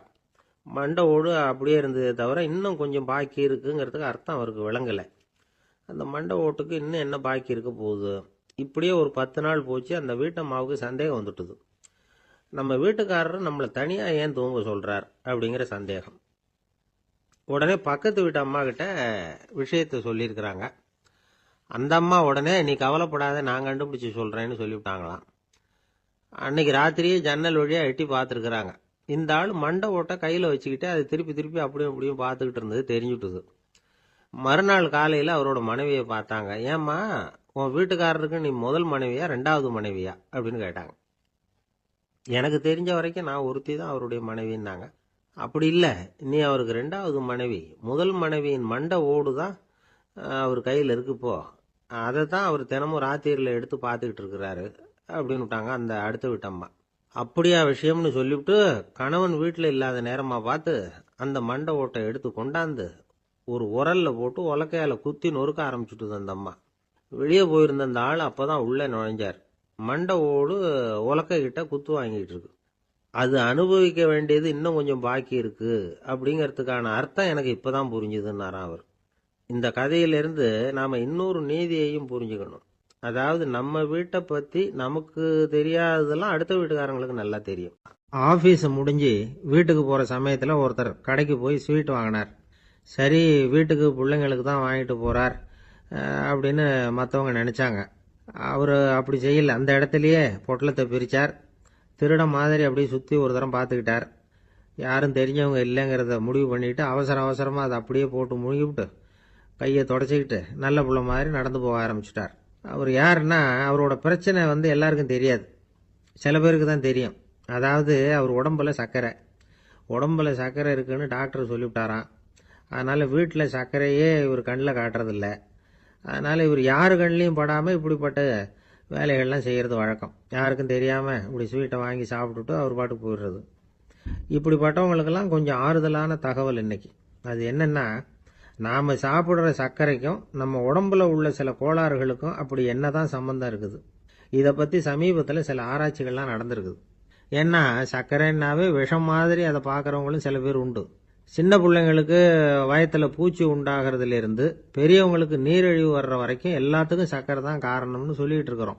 ஆனால் அந்த அளவுக்கு பயப்பட வேண்டிய அவசியம் இல்லை அப்படின்னு சொல்கிறாங்க. சர்க்கரை வியாதி, இருதய நோய், பித்த நீர் பை நோய், இதெல்லாம் சில நோய்கள்லாம் நாம் சாப்பிட்ற சர்க்கரைக்கும் தொடர்பு இருக்குன்னு நினைக்கிறோம். ஆனால் அப்படி சம்பந்தம் உண்டுங்கிறதுக்கு போதுமான அளவுக்கு ஆதாரம் இல்லை அப்படிங்கிறாங்க ஆராய்ச்சியாளர்கள். ஒரே ஒரு சம்பந்தம் தான் உறுதியாக இருக்குதான். அதுவும் இந்த பல் சிதைவு அப்படின்னு இருக்கு இல்லையா, அந்த சர்க்கரை சாப்பிட்றதுக்கும் இந்த பல் சிதைவுக்கும் சம்பந்தம் இருக்குது அப்படிங்கிறத மட்டும் உறுதியாக சொல்கிறாங்க. சர்க்கரைன்னா நாம் சாப்பிட்ற ஜீனி மட்டும் இல்லை, பழம், காய்கறி, பால், தேன், இப்படி எல்லாத்துலேயும் அது இருக்குது. கேரட்டு கொடுக்குற சத்தில் 88% சர்க்கரை, ஆப்பிள் கொடுக்குற சக்தியில் 95% சர்க்கரை. இது ஜீனி சர்க்கரை, இது ஆப்பிள் சர்க்கரை அப்படிங்கிற வித்தியாசம்லாம் உடம்புக்கு கிடையாது. ரெண்டுமே உடனடியாக சக்தி கொடுக்குது. ஒரு ஸ்பூன் சர்க்கரையில் 16 கலோரி தான் சத்து இருக்குது. அதிகமாக சர்க்கரை சாப்பிட்டா நீரிழிவு வந்துருங்கிறது தப்பான ஒரு அபிப்பிராயம். டயபெட்டிஸுங்கிறது ஒரு மெட்டபாலிக் டிசார்டர், அவ்வளவுதான். அதாவது நாம் சாப்பிட்ற சர்க்கரையை நம்ம உடம்பு திறமையாக உபயோகப்படுத்திக்க முடியல அப்படின்னு அர்த்தம். அதனால தான் அதிகமாக இனிப்பு வேணாம்னு சொல்கிறோம். ஏற்கனவே உடம்பால் முடியாத ஒன்றை மறுபடியும் அது தலையில் சுமத்தி அதிகமாக வேலை வாங்க வேணாமே அப்படிங்கிறதுக்காக தான். ஆகாரத்தில் அதிகமாக சர்க்கரை இருந்தால் அதனால் உடனே சர்க்கரை வியாதி வந்துடும்ங்கிறதுக்கு விஞ்ஞான ரீதியாக போதுமான ஆதாரம் இல்லை. அதனால் எப்போவாவது அதிகமாக ஸ்வீட்டு சாப்பிட்டுட்டா, ஐயோ அதிகமாக சாப்பிட்டோமோ, என்ன பண்ண போகுது தெரியலையே அப்படின்னு நினச்சி மனசை போட்டு குழப்பிக்க வேண்டியதில்லை. பொதுவாக எதுவுமே அதிகமாக வேண்டாம், எல்லாம் சீராக இருந்தால் போதும். நீரிழிவுங்கிறது புதுசாக வந்துட்ட ஒரு நோய் இல்லை, ரொம்ப காலமாகவே இருக்கிற ஒன்று தான். நம்ம முன்னோர்கள் இதை மதுமேகம் அப்படின்னு சொல்லுவாங்க. அதை கட்டுப்படுத்துறதுக்கு அவங்களே சில வழிமுறையை சொல்லி வச்சிருக்கிறாங்க. அது என்னென்னா வேற ஒன்றும் இல்லை, இந்த பாவக்காய், முள்ளங்கி, அருகம்புல், அவ்வளவுதான். வெள்ளை முள்ளங்கி இருக்குல்ல, அதை வாரத்துக்கு 3 நாள் சாப்பிட்டுக்கிட்டு வாங்க. நூலுக்கோல் ரொம்ப நல்லது. இல்லைன்னா முள்ளங்கி சாறு ஒரு அவுன்ஸு சாப்பிட்டுட்டு வரலாம். ரத்தத்தில் சேர்ற சர்க்கரை அளவு இதெல்லாம் கட்டுப்படுத்துது. சிறுநீரில் காணப்படுகிற சர்க்கரை அளவையும் சமநிலைப்படுத்துது. தினமும் ஆகாரத்தில் கோதுமை, கேழ்வரகு, வெந்தயம், கருவேப்பிலை, சோயாபீன்ஸ் எது கிடைக்குதோ சேர்த்துக்கலாம். இப்படிலாம் செஞ்சுக்கிட்டு வந்தால் அப்புறம் வீட்டுக்கு தெரியாமல் கடையில் போய் நின்றுக்கிட்டு ஸ்வீட் வாங்கி திருட்டுத்தனமாக சாப்பிட வேண்டிய அவசியமே உங்களுக்கு வராது. 2 ஆசாமிகள் கடற்கரையில் உட்காந்து சாவகாசமாக பேசிக்கிட்டு இருந்தாங்களாம். ஒருத்தர் சொன்னார், இன்னொருத்தருக்கு தெரியாமல் ஸ்வீட்டு சாப்பிட்றதே எப்பவும் இடைஞ்சல் தான் சார். நேற்றுக்கு பாருங்க, அப்படி தான் சாப்பிட்டுக்கிட்டு இருந்தேன், வீட்டுக்காரி கண்ணில் போட்டுவிட்டுது, அதுக்கப்புறம் ஒரே ரகலையாக போச்சு அப்படின்னாரா. எனக்கு கூட அப்படி தான் சார் ஆயிட்டுது, ஒரே ரகலை அப்படின்னாரா இன்னொருத்தர். நீங்கள் சாப்பிட்டதும் உங்கள் வீட்டுக்காரங்க கண்ணில் போட்டுவிட்டுதா சார் அப்படின்னு கேட்டிருக்காரு இவர். அதுக்கு அவர் சொன்னாராம், அப்படி இல்லை சார், கடைக்காரர் கண்ணில் போட்டுவிட்டுதோ, நான் அவருக்கு தெரியாமல் அந்த ஸ்வீட்டை அவர் கடையிலேருந்து எடுத்திருந்தேன் அப்படின்னு விளக்கம் கொடுத்தாராம். இந்த ஒரே ஒரு ஊரில் ஒரு ராஜா இருந்தார். அவர் பேரில் மக்களுக்கு ரொம்ப மரியாதை. அவ்வளவு நல்லா ஆட்சி புரிஞ்சுக்கிட்டு வந்தார். அவருக்கு வயசாயிட்டுது. அதனால் ஒரு நாள் அமைச்சரை கூப்பிட்டார். இதை பாருங்க, எனக்கு வயசாயிட்டுது, அதனால் இந்த அரச பொறுப்பையெல்லாம் நீங்கள் ஏற்றுக்குங்க அப்படின்னார். அதுக்கப்புறம் ராணியை கூப்பிட்டார். வா, நாம் இனிமேல் இங்கே இருக்க வேணாம், காட்டுக்கு போய் தவம் பண்ணலாம் அப்படின்னு கூப்பிட்டார். இந்த செய்தி மக்களுக்கு அறிவிக்கப்பட்டது. மக்கள் உடனே கூட்டம் கூட்டமாக அரண்மனைக்கு வர ஆரம்பிச்சுட்டாங்க. மன்னரை போய் பார்க்குறாங்க. அரசே, தாங்கள் எங்களுக்கு தந்தை மாதிரி. நீங்கள் காட்டுக்கு போயிட்டா நாங்கள்லாம் இங்கே எப்படி இருக்க முடியும்? எங்களுக்கெல்லாம் எந்த துன்பமும் இல்லாமல் பார்த்துக்கிட்டு வர்றீங்க. இது மாதிரியான ஒரு அரசாட்சி இல்லைன்னா மக்கள் வாழ்ந்து என்ன பயன் அப்படின்னாங்க. இருந்தாலும் என்ன பண்ணுறது, வயசாயிட்ட காரணத்தினால இந்த முடிவுக்கு வர வேண்டியிருக்குது அப்படின்னாரா ராஜா. அப்படின்னா நீங்கள் காட்டுக்கு போக வேணாம், நாங்கள் போகிறோம். நாங்கள் அங்கே போய் தவம் பண்ணுறோம், வழிபாடு பண்ணுறோம். கடவுள் வருவார், அவர்கிட்ட வரம் வாங்கிட்டு வந்துடுறோம் அப்படின்னாங்களாம். அப்படி சொல்லிவிட்டு உடனே எல்லாரும் காட்டுக்கு போனாங்க. நாட்டு மக்கள் எல்லாரும் ஒட்டு மொத்தமாக காட்டில் உட்காந்துக்கிட்டு தவம் பண்ணுறதை பார்த்தார் கடவுள். உடனே புறப்பட்டு வந்தார். எல்லாரும் இப்படி உட்காந்துருக்கிறீங்களே, என்ன வேணும் உங்களுக்கு அப்படின்னு கேட்டார். உடனே மக்கள் எல்லாரும் ஒரு குரலில் சொன்னாங்க, சுவாமி, எங்கள் மன்னன் ரொம்ப நாளைக்கு நல்லபடியாக இருக்கணும். அவர் மகிழ்ச்சியாகவும் உடல் நலத்தோடும் இருந்தாதான் நாங்கள் அமைதியாக வாழ முடியும் அப்படின்னாங்க. சரி, அதுக்கு என்ன செய்யணும் அப்படின்னார் ஆண்டவன். எங்கள் மன்னருக்கு இன்னும் ஒரு 100 வருஷம் ஆயுளை கொடுங்க அப்படின்னாங்க. அவ்வளவுதானே, சரி அப்படியே ஆகட்டும் அப்படின்னு சொல்லிவிட்டு ஆண்டவன் போயிட்டார். மக்கள் மகிழ்ச்சியோடு திரும்பி வந்தாங்க. மன்னா, கடவுள் வரம் கொடுத்துட்டார், நீங்கள் 100 வருஷம் வாழ போகிறீங்க அப்படின்னாங்க. இதை கேட்டதும் ராணி ராஜாவை வணங்கி, நான் தவம் செய்ய போகிறேன் அப்படின்னு புறப்பட்டாங்க. உடனே மக்கள் என்ன நினச்சாங்க தெரியுமா? ஐயோ, நாம் ராஜாவுக்கு மட்டும்தானே நீண்ட ஆயுள் வேணும்னு வரம் வாங்கினோம், ராணிக்கு வாங்கலையே, அதுதான் கோபத்தில் புறப்பட்டாங்க போல இருக்கு அப்படின்னு நினச்சி வருத்தப்பட்டாங்க. ஆனால் ராணி நினச்சது அது இல்லை. ராணி போய் தவம் பண்ணாங்க, கடவுள் காட்சி கொடுத்தார். இவங்க கேட்குறாங்க, சுவாமி, ராஜாவுக்கு மட்டும் 100 வருஷம் ஆயுள்னு வரம் கொடுத்துட்டீங்க, அப்படின்னா குடிமக்களும் 100 வருஷம் இருக்கணும். இப்படிப்பட்ட குடிமக்கள் இல்லைன்னா அப்படிப்பட்ட அரசன் இருந்து என்ன பிரயோஜனம் அப்படின்னாங்களாம். ஆண்டவன் பார்த்தார், சரி அவங்களும் 100 வருஷம் வாழ்வாங்க, அது மட்டும் இல்லை, நீயும் 100 ஆண்டு காலம் வாழ வரமளிக்கிறேன் அப்படின்னு சொல்லிவிட்டு மறைஞ்சிட்டார். இதில் ஆண்டவன் வர்றதும் மறையறதும் முக்கியம் இல்லை. இதில் கவனிக்க வேண்டியது ஆள்கிறவனின் விசாலமானம், குடிமக்களின் விசாலமானம், ஆள்கிறவன் மனைவியினுடைய விசாலமானம். இப்படி ஒரு நாடு இருந்துட்டுதுன்னா எப்படி இருக்கும் வாழ்க்கை நினச்சி பாருங்க. அதனால தான் பெரியவங்கள்லாம் சொல்கிறாங்க, இதய வாசல் திறந்தே இருக்கணும், இதயத்தின் கதவுகளை மூடாதீங்க அப்படின்னு சொல்லுவாங்க. என்கிட்ட ஒருத்தர் சொன்னார், என்னுடைய இதய வாசல் எப்பவும் திறந்தே தான் இருக்குதுன்னார். எதனால் அப்படி சொல்கிறீங்க அப்படின்னு கேட்டோம். டாக்டரே சொல்லிவிட்டார், என்னுடைய இதயத்தில் ஒரு ஓட்டை இருக்குது அப்படின்னு, வால்வு சரியில்லையா அப்படிங்கிறார். ஐயா, உங்கள் பேரை தொடர்ந்து தினம் கேட்டுக்கிட்டு இருக்கிறேன் அப்படின்னார் ஒருத்தர். தொடர்ந்து கேட்குறீங்களே, உங்களுக்கு காது வலிக்கலையா அப்படின்னு கேட்டோம். பேசுகிற உங்களுக்கே வாய் வலிக்கல அப்படிங்கிறப்போ கேட்குற எங்களுக்கு எப்படி காது வலிக்கும் அப்படின்னார். நம்ம உடம்புல ஒரு அதிசயம் என்ன தெரியுமா? ரொம்ப நேரம் நாம் நடக்கிறோம்னு வச்சுக்கோங்க, கால் வலிக்கும். ரொம்ப நேரம் வேலை செஞ்சால் கை வலிக்கும், உடம்பு வலிக்கும். ரொம்ப நேரம் பார்த்துக்கிட்டே இருந்தால் கண்ணு வலிக்கும். ரொம்ப நேரம் பேசிக்கிட்டே இருந்தால் வாய் கூட வலிக்கும். ஆனால் ரொம்ப நேரம் கேட்டுக்கிட்டே இருக்கிறதுனால காது வலிக்கிறது இல்லை. அதனால் கேட்கறதுக்கு முக்கியத்துவம் கொடுத்தாங்க நம்ம பெரியவங்க. திருவள்ளுவர் தேவையில்லாம வார்த்தைகளை உபயோகப்படுத்த மாட்டார். ஒரு திருக்குறள்னு எடுத்துக்கிட்டாவே அதுல மொத்தம் 7 வார்த்தைகள், அவ்வளவுதான். அப்படி 7 வார்த்தைகள் மட்டுமே உள்ள ஒரு திருக்குறள்ல வள்ளுவர் ஒரே வார்த்தையை 5 தடவை உபயோகப்படுத்தியிருக்கிறார், திரும்ப திரும்ப பயன்படுத்தி இருக்கிறார். அப்படின்னா அதை எந்த அளவுக்கு வலியுறுத்தி சொல்றார் அப்படிங்கறத நாம புரிஞ்சுக்கணும். அது என்ன குறள்? செல்வத்துள் செல்வம் செவிச்செல்வம், அச்செல்வம் செல்வத்துள் எல்லாம் தலை. செவிச்செல்வம்ங்கிறது அவ்வளவு முக்கியமானது. கற்றலின் கேட்டல் நன்று. அதிகம் கேட்கணுங்கிறதுக்காகத்தான் எவ்வளவு கேட்டாலும் காது வலிக்கிறது இல்லை. குறைச்சலா பேசணும், அதிகமா கேட்கணும். இன்னொரு விஷயம் கவனிங்க. நம்ம உடம்புல கண்ணுக்கு மூடி இருக்குது, எதையாவது நாம பார்க்க விரும்பலன்னா உடனே கண்ணை மூடிக்கலாம். நம்ம வாய்க்கு மூடி இருக்குது, பேச விருப்பம் இல்லையா, வாயை மூடிக்கலாம். மூக்குக்கு கூட மூடிக்கிற வசதி இருக்குது, எதையாவது முகர விருப்பம் இல்லையா, மூச்சை அடக்கிக்கலாம். ஆனா பாருங்க, காதுக்கு மூடி கிடையாது, அதை கையால தான் மூட முடியும். யார் என்ன சொன்னாலும் அது நல்லதோ கெட்டதோ காதுல விழுந்துகிட்டு தான் இருக்கும். அறிவு தான் நல்ல விஷயங்களை எடுத்துக்கிட்டு கெட்ட விஷயங்களை விட்டுடணும். நல்ல கருத்துக்கள் நம்ம காதுல நிறைய விழுந்துகிட்டே இருக்கணும். அதை கேட்டு நாம நல்லபடியா வாழணுங்கிறது தான் படைப்பின் விருப்பம். ஆன்மீகவாதிகள் கூட ஒன்று சொல்லுவாங்க. அதாவது, ஆன்மீக பாதையில நீங்க முன்னேறணும்னா முதல்ல சிரவணம் செய்யணும்பாங்க. அதாவது பெரியவங்க சொல்ற நல்ல கருத்துக்களை கேட்கணும் அப்படின்னு அதுக்கு அர்த்தம். அதனால யாரு நல்ல கருத்துக்களை சொன்னாலும் அதை காது கொடுத்து கேளுங்க. இவ்வளவு கருத்துக்களையும் நம்ம நேயர் ஒருத்தர்கிட்ட சொல்லிட்டு இருந்தோம். அவரும் சரி சரின்னு தலையாடிக்கிட்டே இருந்தார். அப்புறம் சொன்னார், நீங்க சொல்றது சரிதான் சார், காதுக்கு மூடி இல்லைங்கிறது ரொம்ப சரி. அதனால தான் உங்க தகவல் கூட நாங்க விரும்புறோமோ இல்லையோ தினம் காதில் விழுந்துகிட்டு இருக்குது அப்படின்னார். எங்களுக்கு ரொம்ப பெருமையா இருந்தது. அப்படியா அப்படின்னோம்.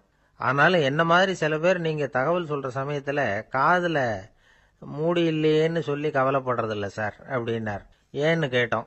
காதை மூடுறதுக்கு தானே வசதி இல்லை, ரேடியோவை மூடுறதுக்கு வசதி இருக்குதுல்ல, அதனால டக்குன்னு அதை மூடி வச்சிருவோம் அப்படின்னார். ஊருக்கு வெளியில அமைதியான ஒரு இடம், அங்க ஒரு ஆசிரமம், அங்க ஒரு சாமியார். அவர் தினமும் நல்ல போதனைகள்லாம் செய்வார். பல பேர் போய் அங்கேயே சில நாள் தங்கி இருந்து அவர் சொல்ற அறிவுரைகளை எல்லாம் கேட்டுக்கிட்டு வர்றது வழக்கம். ஒரு தடவை அவரை பார்த்துட்டு போறதுக்காக 3 வெளியூர் தம்பதிகள் வந்தாங்களாம். அந்த மடத்திலேயே சாப்பிட்டுக்கிட்டு தங்கி இருந்து அவங்களுடைய போதனைகளை கேட்டுக்கிட்டு போகணுங்கிறது அவங்க நோக்கம். காலையில குளிச்சுட்டு பூஜையில உட்கார்ந்தார் அந்த சுவாமி. இவங்களும் குளிச்சுட்டு அந்த பூஜையை பார்க்கறதுக்காக அவர் முன்னாடி உட்கார்ந்தாங்க. பூஜை ஆரம்பமாச்சு. சம்பிரதாயப்படி அது ரொம்ப நேரம் நடந்துகிட்டே இருக்குது. இவங்களுக்கு நல்ல பசி இருந்தாலும் இந்த நேரத்தில் அதை எப்படி வெளியில காட்டிக்கிறது? பேசாம இருந்தாங்க.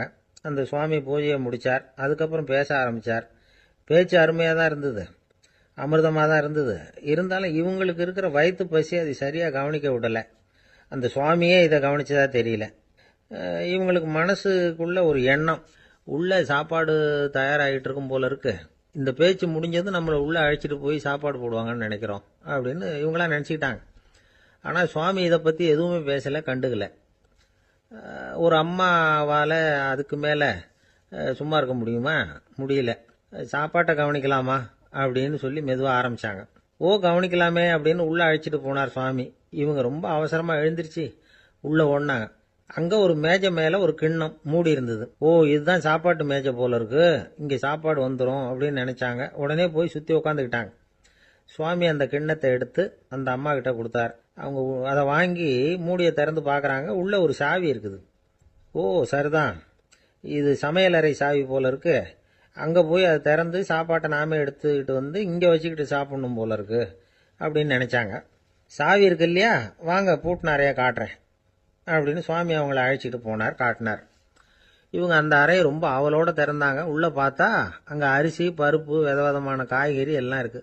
சமையலுக்கு வேண்டிய மிளகாய் எண்ணெய் பால் தயிர் நெய் இப்படி எல்லாமே இருக்கு. அடுப்பு விறகு நெருப்பு போட்டி அது கூட அங்கே இருக்கு. சாப்பாடு தயாராக இருக்கும்னு நினச்சிக்கிட்டு போனால் இப்படி இருக்குதே அப்படின்னு சொல்லி அதை பார்த்ததும் ரொம்ப சோர்ந்து போட்டாங்க அவங்க. சுவாமி என்ன இது சாப்பாடு இல்லையா அப்படின்னாங்க. அதுதான் சாப்பாட்டுக்கு வேண்டிய எல்லாம் இங்கே இருக்குதே, அடுப்பு மூட்டி நீங்கள் தான் அவங்கவுங்க ருசிக்கு தகுந்த மாதிரி சமைச்சுக்கணும், இந்த சன்னியாசிக்கு எப்படி சமைக்க தெரியும் அப்படின்னு கேட்டார் சுவாமி. சாப்பாடு தயாராக இருக்கும்னு நாங்கள் எதிர்பார்த்தோம் அப்படின்னாங்க. நீங்கள் இப்படி சொல்லுவீங்கன்னு நானும் எதிர்பார்த்தேன். இது வரைக்கும் நான் எவ்வளவோ தத்துவம்லாம் எடுத்து சொன்னேன்.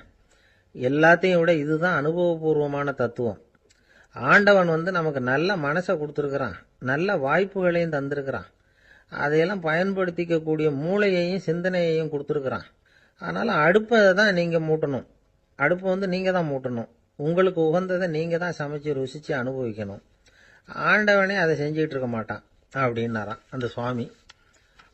நம்முடைய வாழ்க்கையில் பல நல்ல பலன்களை பெறறதுக்கு நாம தான் முயற்சி பண்ணணும்.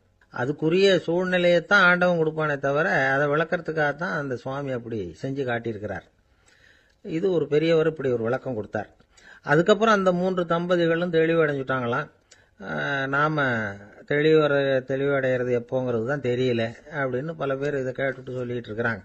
இந்த கதையை நம்முடைய நண்பர் ஒருத்தர்கிட்ட சொன்னேன்.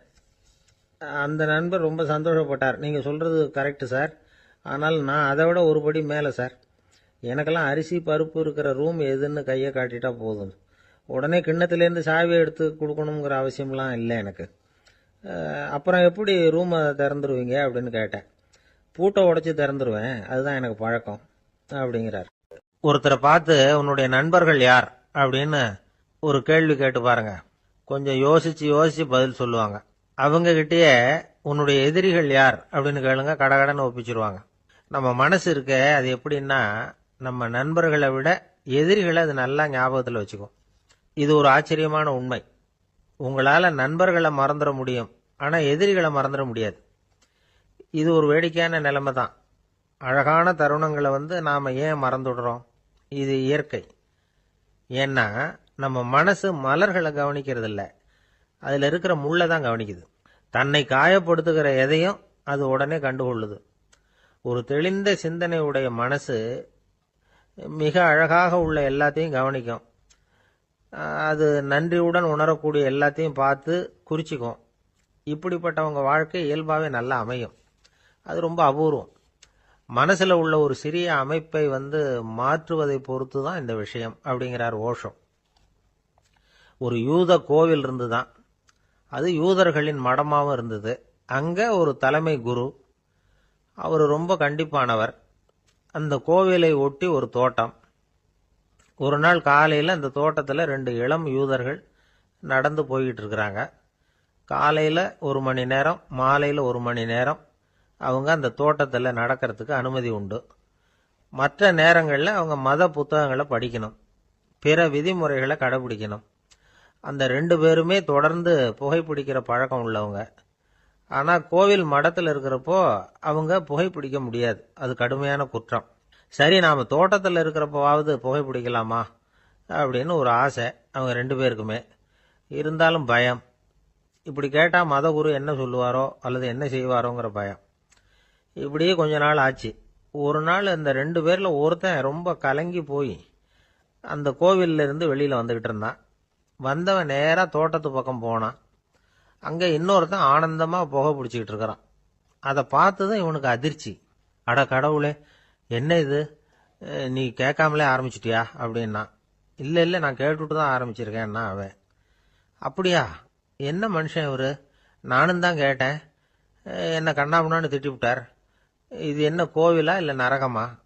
உனக்கு புகை பிடிக்கணும்னு ஆசையாக இருந்தால் நரகத்துக்கு போகணும்னு சொல்லிவிட்டார். அது சரி, உன்னை மட்டும் எப்படி அனுமதிச்சார் அப்படின்னு கேட்டான் இவன். அவன் சிரிச்சுக்கிட்டே, நீ எப்படி கேட்ட சொல்லு அப்படின்னா. நாம் இந்த தோட்டத்துக்கு வர அனுமதிக்கப்பட்டிருக்கிறதே ஜபத்துக்காகத்தானே, அதனால் நான் ஜபம் சொல்லும் பொழுது புகை பிடிக்கலாமா அப்படின்னு கேட்டேன். அதுக்கு தான் அவர் சத்தம் போட்டு என்னை அடிக்கவே வந்துட்டார் அப்படின்னா இவன். நீ ஒரு மாதிரியாக கேட்டிருக்க, நான் வேற மாதிரியாக கேட்டிருக்கிறேன்.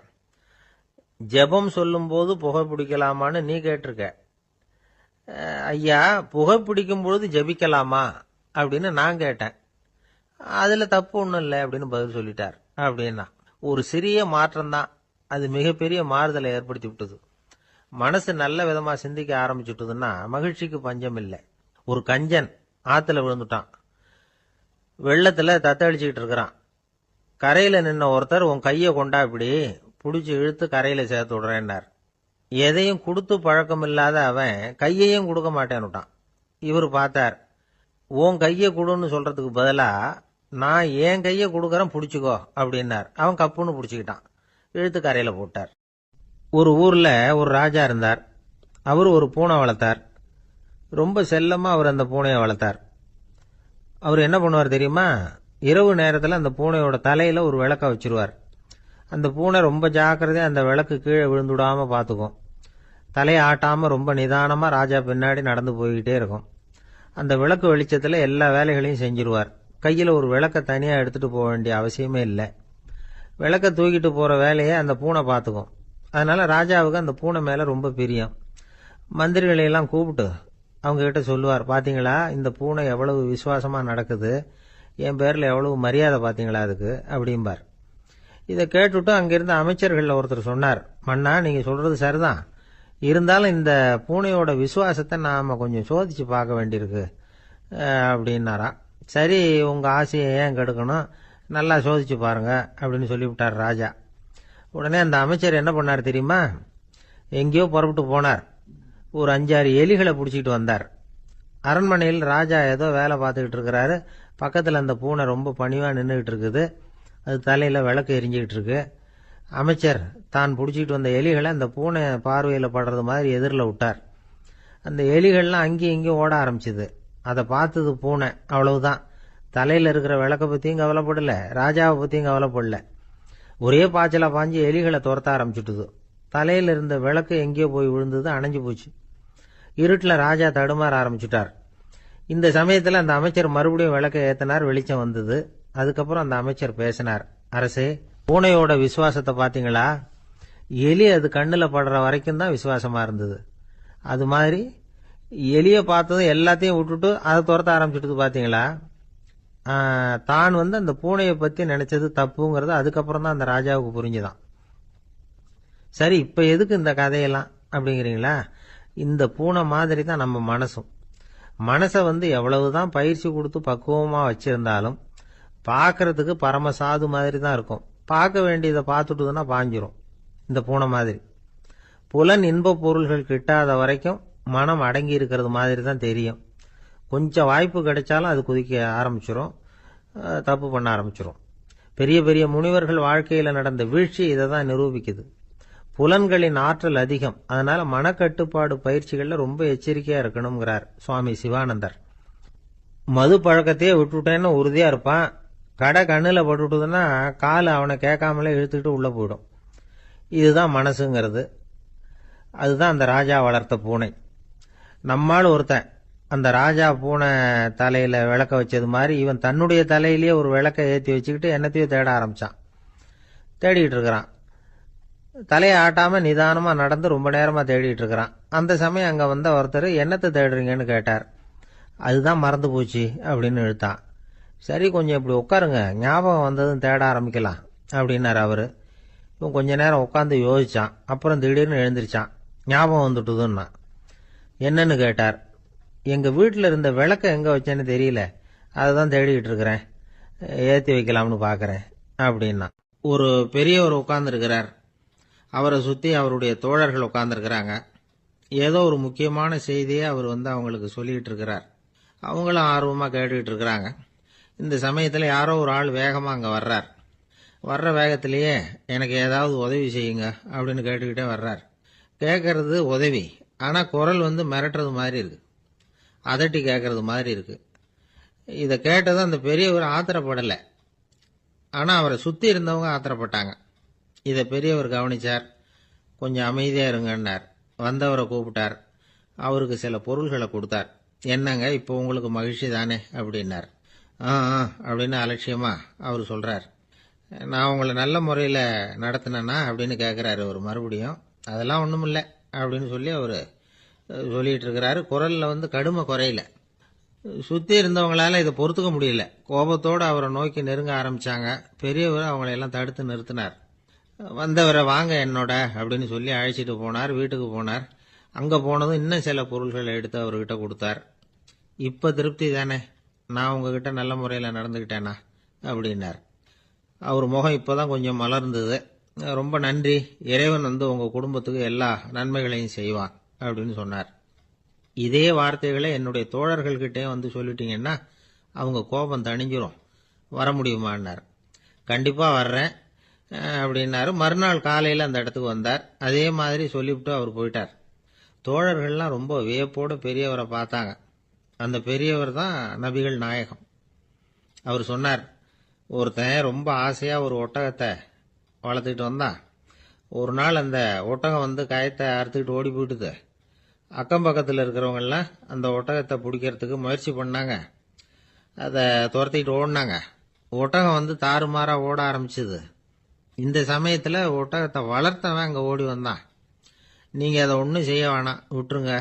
அதோட சுபாவம் எனக்கு நல்லா தெரியும். அதை சுலபமாக என்னோட வழிக்கு கொண்டுட்டு வந்துட முடியும். நான் பார்த்துக்கிறேன், விட்டுருங்கோ அப்படின்னா. எல்லாரும் விலைக்கு போயிட்டாங்க. இவன் என்ன செஞ்சான் தெரியுமா? கொஞ்சம் புல்லை கையில் எடுத்துக்கிட்டு அந்த ஒட்டகத்தை நெருங்கினான். அவ்வளவுதான். அது ஓடி வந்து இவன் காலடியில் உட்காந்துக்கிட்டது. செல்லமாக அதை அப்படியே தடவி கொடுத்தான். முதுகில் ஏறி உட்காந்துக்கிட்டான். அது பாட்டுக்கு சாதுவாக நடந்து போகுது. இந்த கதையை நபிகள் நாயகம் தம்முடைய தோழர்களுக்கு சொல்கிறார். ஒட்டகத்தை மட்டும் இல்லை, சில மனிதர்களையும் கூட சில விதத்தில் அணுகிதான் அவர்களை வந்து சீர்திருத்த வேண்டியிருக்குது அப்படிங்கிறத அவங்களுக்கு உணர்த்தினார். இது ஒரு அழகான உளவியல் அணுகுமுறை. சில குடும்ப தலைவர்கள் கூட இந்த ஒட்டகம் மாதிரி நடந்துக்கிறது உண்டு. அப்புறம் அடங்கி போகிறதும் உண்டு. ஒரு குடும்ப தலைவர் காலையில் எழுந்திரிச்சதுலேருந்து சத்தம் போட்டு கத்திக்கிட்டு இருப்பார். பக்கத்தில் இருந்தவங்கெல்லாம் ஓடி போய் சமாதானம் பண்ணி பார்த்தாங்க. அவர் ஓயறது மாதிரி தெரியல. கடைசியில் அவர் மனைவி வந்தாங்க. நீங்கள் எல்லாம் விலைக்கு போயிடுங்க, அவர் சுபாவம் எனக்கு தெரியும், நான் பார்த்துக்கிறேன் அப்படின்னாங்க. சரின்னு எல்லாரும் போயிட்டாங்க. சாயந்தரமாக வந்து பார்க்குறாங்க, அவர் சத்தம் இல்லாமல் ஒரு மூலையில் உட்காந்துருக்கிறார். ரொம்ப சாதுவா. ஆச்சரியமாக இருந்தது. என்னம்மா பண்ணீங்கன்னு கேட்டாங்க. அது ஒன்றும் இல்லைங்க, ஒரு வேளை சாப்பாட்டை நிறுத்தினேன், பட்னி போட்டேன், அவ்வளவுதான் அப்படின்னாங்க அந்த அம்மா. ஒரு அம்மா, அவங்களுக்கு 35 வயசு இருக்கும். குடும்பத்தில் எந்த கஷ்டமும் இல்லை. இருந்தாலும் காரணம் இல்லாமல் பிள்ளைங்க பேரில் கோவப்படுறது, எரிஞ்சு விடுறது அவங்க வழக்கம். பிள்ளைங்க அழும். உடனே அவங்க மனசும் சங்கடப்படும். இன்னொரு அம்மா, நல்ல வேலையில் இருக்கிறவங்க, வாரத்துக்கு ஒரு தடவையாவது தலைவலி வந்துடும். இவங்களுக்கெல்லாம் உடம்புல எந்த கோளாறும் இல்லை, மனசு மட்டும் சரியாக இருக்காது. தூக்க மாத்திரை கையில் வச்சுருப்பாங்க. 30-35 வயசுடைய பெண்களுக்கு சர்வசாதாரணமாக காணப்படுகிற மனக்கோளாறு இது. இதுக்கு பேர் வந்து மனவாட்டம், டிப்ரெஷன், மனமடிவு அப்படின்னு சொல்லலாம். இந்த நோய்க்கு அறிகுறி என்ன தெரியுமா? மனசில் வருத்தமான உணர்வு இருக்கும். அடிக்கடி அழலாம் போல தோணும். முன்னால எல்லாம் எந்தெந்த செயலில் ஆர்வம் இருந்ததோ அதெல்லாம் குறைஞ்சிரும், அல்லது சுத்தமாகவே ஆர்வம் இல்லாமல் போயிடும். சில பெண்கள் வந்து இளம் வயசில் பக்கத்தில் இருக்கிறவங்க கிட்ட கலகலப்பாக பேசுவாங்க, வீட்டை அலங்கரிக்கிறதுல ஆர்வம் இருக்கும். இப்போ அதுல எல்லாம் ஆர்வம் இல்லாமல் போயிடும். எந்த வேலை செஞ்சாலும் சீக்கிரம் களைப்பு அடைஞ்சுடுறது மாதிரி ஆகிடும். நமக்கு யாருமே உதவியாக இல்லை, நம்ம எல்லாரும் கை விட்டுட்டாங்க போல இருக்குதே அப்படிங்கிற உணர்வுலாம் உண்டாகும். தன்னைத்தானே குறை சொல்லிக்குவாங்க. நாம் தப்பு பண்ணிவிட்டோம் போல இருக்குதே அப்படின்னு தோணும். குற்றம் பண்ணிட்டதா நினச்சி கஷ்டப்படுவாங்க. பசி இருக்காது, தூக்கத்தில் தொந்தரவு இருக்கும். அடிக்கடி செத்து போடலாங்கிற உணர்வு வரும். தற்கொலை பண்ணிக்கலாங்கிற எண்ணம் உண்டாகும். சில பேர் தற்கொலை முயற்சியில் கூட ஈடுபடுவாங்க. சில பேருக்கு பலவிதமான உடல் வலிகள் இருக்கும், பலவீனம் இருக்கும், சீக்கிரமாக களைப்படைஞ்சு போடுவாங்க. இதெல்லாம் மனவாட்ட நோய்க்கான தன்மைகள். இந்த மனவாட்டம், அதாவது டிப்ரெஷனை வந்து 2 வகையாக பிரிக்கலாமா. ஒன்று தானாக உண்டாக்கிக்கிறது, இன்னொன்று எதிர் விளைவை உண்டு பண்ணுகிற அல்லது நரம்பு சம்பந்தப்பட்ட டிப்ரெஷன். தானாக உண்டாக்கிக்கிற மனவாட்ட நோய் இருக்கு பாருங்க, அதுக்கு ஏதாவது சூழ்நிலை காரணமாக இருக்கலாம், அல்லது இல்லாமலும் போகலாம்.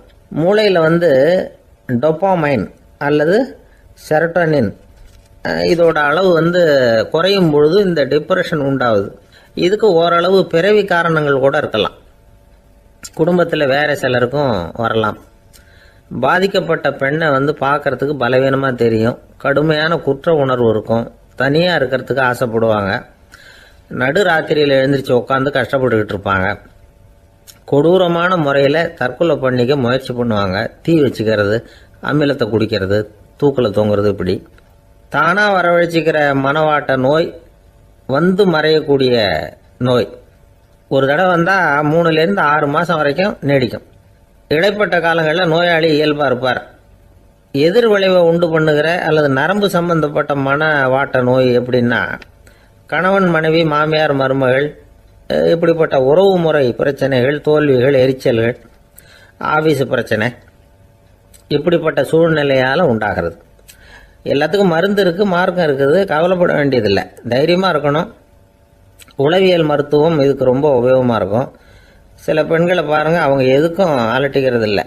ஒரு அம்மா அப்படி தான் தன்னுடைய கணவனை அழைச்சிக்கிட்டு ஒரு மனநோய் மருத்துவர்கிட்ட வந்தாங்க. டாக்டர், எங்கள் வீட்டுக்காரர் திடீர்னு ஒரு மாதிரி ஆயிட்டார், வித்தியாசமாக நடந்துகிறார். எப்படின்னா, இவர் தன்னையே ஒரு ஒட்டடை பூச்சியாக நினச்சிக்கிட்டு இருக்கிறார்.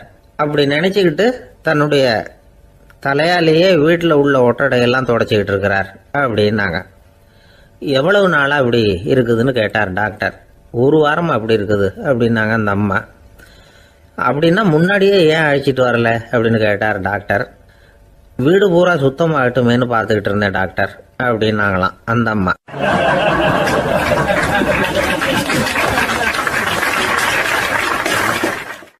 ஒரு ஊரில் ஒரு ஞானி இருக்கிறார். ரொம்ப பெரிய ஞானி, ரொம்ப வயசாயிட்டுது. கடைசி காலத்தில் அவர்கிட்ட சில பேர் வந்தாங்க. உங்கள் குரு யார் அப்படின்னு கேட்டாங்க. அவர் நிமிர்ந்து பார்த்தார். எனக்கு ஆயிரக்கணக்கான குருமார்கள் உண்டு, அவங்க பேரெல்லாம் சொல்லணும்னா இந்த காலம் பத்தாது. ஆனால் முக்கியமான ஒரு 3 பேரை பற்றி மட்டும் உங்களுக்கு சொல்கிறேன் அப்படின்னாராம். அப்புறம் சொன்னார், அந்த 3 பேரில் ஒருத்தன் ஒரு திருடன். ஒரு சமயம் ஒரு பாலைவனம் வழியாக நான் போய்கிட்டு இருந்தேன். அப்போது வழி தவறி போய் ஒரு கிராமத்துக்கு போயிட்டேன். அது இருட்டு நேரம், நடு ராத்திரி, ஊரே உறங்கி போச்சு. அந்த நேரத்தில் ஒரு ஆள் மட்டும் ஒரு வீட்டு சுவத்தில் ஏதோ பண்ணி உள்ளே நுழையிறதுக்கு முயற்சி பண்ணிகிட்டு இருக்கிறான். அவங்கிட்ட போய் நான் இன்னைக்கு இங்கே எங்கே தங்க முடியும் அப்படின்னு கேட்டேன். அதுக்கு அவன், இந்த ராத்திரி வேளையில் அது ரொம்ப சிரமம், ஒரு திருடனோட உங்களால் தங்க முடியும்னா நீங்கள் என்னோட தங்கலாம் அப்படின்னா. நான் அவங்க கூட 1 மாதம் தங்கியிருந்தேன். ஒவ்வொரு நாள் ராத்திரியும் இப்போ நான் என்னுடைய வேலைக்கு போகிறேன், நீங்கள் ஓய்வு எடுத்துக்கோங்க அப்படின்னு சொல்லிவிட்டு போவான். அவன் திரும்பி வந்த உடனே உனக்கு ஏதாவது கிடைச்சிதான்னு நான் கேட்பேன். அதுக்கு அவன், இன்னைக்கு ராத்திரி ஒன்றும் இல்லை, நாளைக்கு மறுபடியும் முயற்சி பண்ணுவேன் அப்படின்பா. எப்பவும் அவன் நம்பிக்கை இழந்ததே கிடையாது, எப்பவும் சந்தோஷமாகவே இருப்பான். நானும் ரொம்ப காலமாக தியானம் பண்ணிக்கிட்டே இருந்தேன், ஒன்றுமே நடக்கலை. ஆனால் நான் என்ன பண்ணேன் தெரியுமா, மனசு வருத்தப்படும், நம்பிக்கை இழந்துருவேன். அப்போல்லாம் அந்த திருடனுடைய விடாமுயற்சி தான் ஞாபகத்துக்கு வரும். அதனால் அந்த திருடன் எனக்கு ஒரு குரு. என்னுடைய 2வது குரு யாருன்னா அது ஒரு நாய். இது எப்படின்னா, ஒரு சமயம் எனக்கு ரொம்ப தாகமாக இருந்தது. ஒரு நதியை நோக்கி போய்கிட்டு இருந்தேன். அப்போ ஒரு நாயும் வந்தது. அதுக்கும் தாகம்.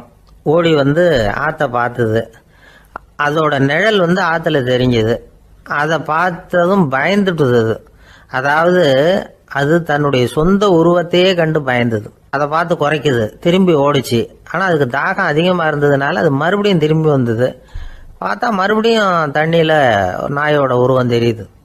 இப்படி சில தடவை பண்ணிச்சு. இருந்தாலும் கடைசியில் தண்ணியில் குதிச்சுட்டுது துணிஞ்சி. இப்படி குதித்த உடனே அதோட உருவமும் மறைஞ்சுட்டுது. இதை பார்த்தேன். நான் என்ன புரிஞ்சுக்கிட்டேன்னா, எவ்வளவுதான் பயம் இருந்தால் கூட ஒருத்தன் தைரியமாக காரியத்தில் இறங்கணும் அப்படிங்கிறத புரிஞ்சுக்கிட்டேன். இந்த போதனை அந்த நாய்கிட்ட இருந்து எனக்கு கிடைச்சிது. இது ஒன்று. அடுத்தது என்னுடைய 3வது குரு யாருன்னா அது ஒரு சின்ன குழந்தை. நான் ஒரு சமயம் ஒரு நகரத்துக்கு போனேன். அங்கே ஒரு குழந்தை எரிகிற மெழுகுவத்தி ஒன்று எடுத்துக்கிட்டு வந்தது. நான் அந்த குழந்தைய பார்த்து வேடிக்கையாக கேட்டேன், ஏன் பாப்பா, இந்த மெழுகுவத்தியை நீயாவே கொளுத்துனியா அப்படின்னு கேட்டேன். ஆமான்னுது அந்த குழந்தை. சரி, இந்த மெழுகுவத்தி முன்னாடி எரியாமல் இருந்தது, இப்போ எரியுது. இந்த மெழுகுவத்திக்கு வெளிச்சம் எங்கேருந்து வந்தது, அதை எனக்கு காட்ட முடியுமா அப்படின்னு கேட்டேன் அந்த குழந்தைகிட்ட.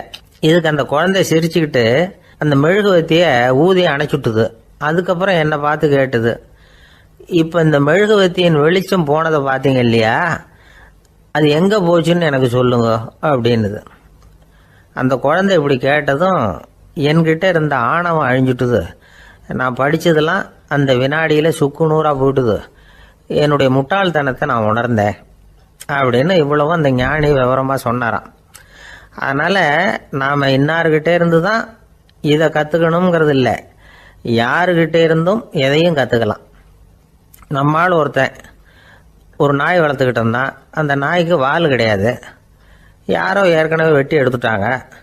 இந்த நாய் தான் சார் எனக்கு குரு, அதுகிட்டே இருந்து கூட நான் பாடம் கற்றுக்கிட்டு இருக்கிறேன் அப்படின்னா. அப்படி என்ன கற்றுக்கிட்டேன் இந்த வால் இல்லாத நாய்கிட்டே இருந்து அப்படின்னு கேட்டோம். நாம் யாருக்கிட்டையும் வாலாட்டக்கூடாது அப்படிங்கிற பாடத்தை அதுகிட்டே இருந்து தான் நான் கற்றுக்கிட்டேன் அப்படின்னா.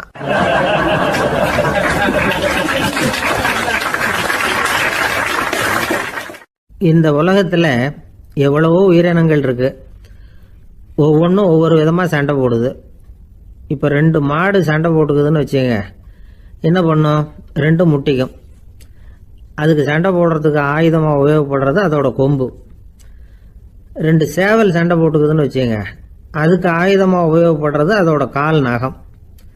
காலால் தான் அது ஒன்றோட ஒன்று சண்டை போட்டுக்கும்.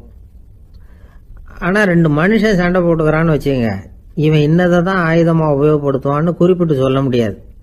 கல்லை எடுப்பான், கத்தி எடுப்பான், துப்பாக்கி எடுப்பான், என்ன வேணாலும் பண்ணுவான். வாயால் திட்டுவான், கையால் அடிப்பான், காலால் உதைப்பான், சகலகலா வல்லவன்.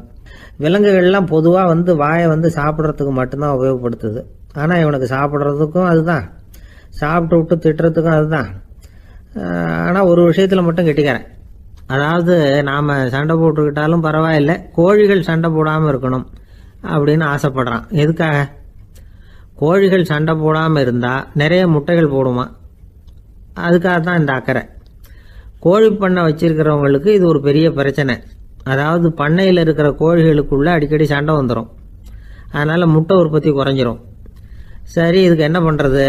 பண்ணையில் போய் உட்காந்துக்கிட்டு தினமும் பஞ்சாயத்து பேசிகிட்டு இருக்க முடியுமா? அமெரிக்காவில் கோழி பண்ணை வச்சிருக்கிற ஒருத்தர் இதை பற்றி யோசனை பண்ணி பார்த்தாராம். ஒரு வழியையும் கண்டுபிடிச்சிருக்கார். கோழிக்கெல்லாம் மூக்கு கண்ணாடி மாட்டி விட்டுட்டோம்னா அது சண்டை போடுற குணம் குறைஞ்சிரும், முட்டை அதிகமாகிடும்.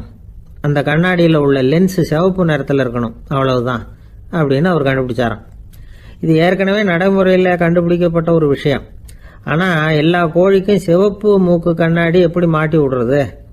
அப்படியே மாட்டி விட்டாலும் அது நழுவாமல் இருக்கணுமே. இப்போ நாமெல்லாம் நடு விரலால் மூக்கு கண்ணாடி நடுவில் தொட்டு அப்படி ஸ்டைலாக சரி பண்ணிக்கிறோம். அது மாதிரி கோழி எப்படி சரி பண்ணிக்கும்? இதுதான் பிரச்சனை. இதுக்கு அவர் என்ன வழி கண்டுபிடிச்சாருன்னா, கோழிக்கெல்லாம் மூக்கு கண்ணாடிக்கு பதிலாக விழியொட்டு வில்லைகள், கான்டாக்ட் லென்ஸ், அதை பொருத்தி விட்டா என்ன அப்படின்னு யோசனை பண்ணார். அதே மாதிரி பண்ணார். அதே மாதிரி செஞ்சு பார்த்தார், வெற்றி. அதுக்கப்புறம் கோழியெல்லாம் சண்டை போட்டுக்கலையாம், சமாதான பிரியர்கள் ஆகிட்டு தான். கோழிகளுக்கு இயல்பாகவே சண்டை போடுற குணம் உண்டு. ஆனால் அதோட கண்ணுக்கு பார்க்குற பொருள்லாம் ரோஜா நிறத்துலையோ அல்லது இன்னும் சொல்ல போனால் அழுத்தமான சிவப்பு நிறத்துலையோ தெரிஞ்சதுன்னா சண்டை போடுற குணம் குறைஞ்சிருதான். அந்த சமயத்தில் அது அதிகமாகவும் முட்டையிட ஆரம்பிச்சுடுதான். அதே நேரத்தில் இறை எடுக்கிறத கூட குறைச்சிக்குதான்.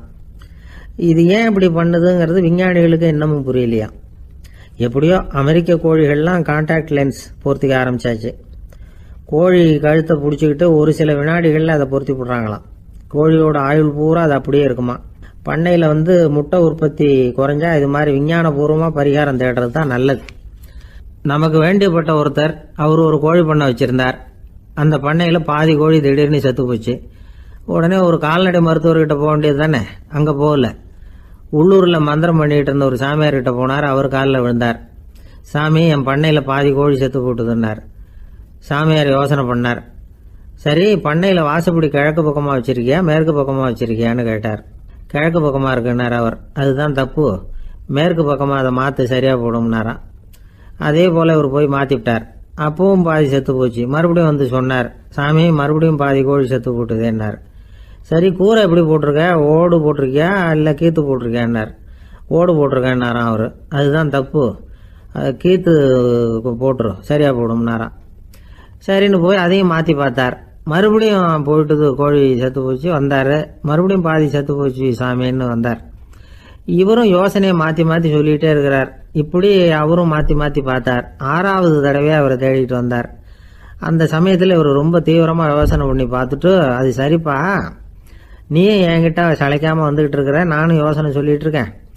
இப்பவும் உங்ககிட்ட சொல்கிறதுக்கு என்கிட்ட யோசனை நிறையா இருக்குது. ஆனால் சோதிக்கிறதுக்கு உங்ககிட்ட கோழி இல்லையே, என்ன பண்ணுறது அப்படின்னாராம் இவர்.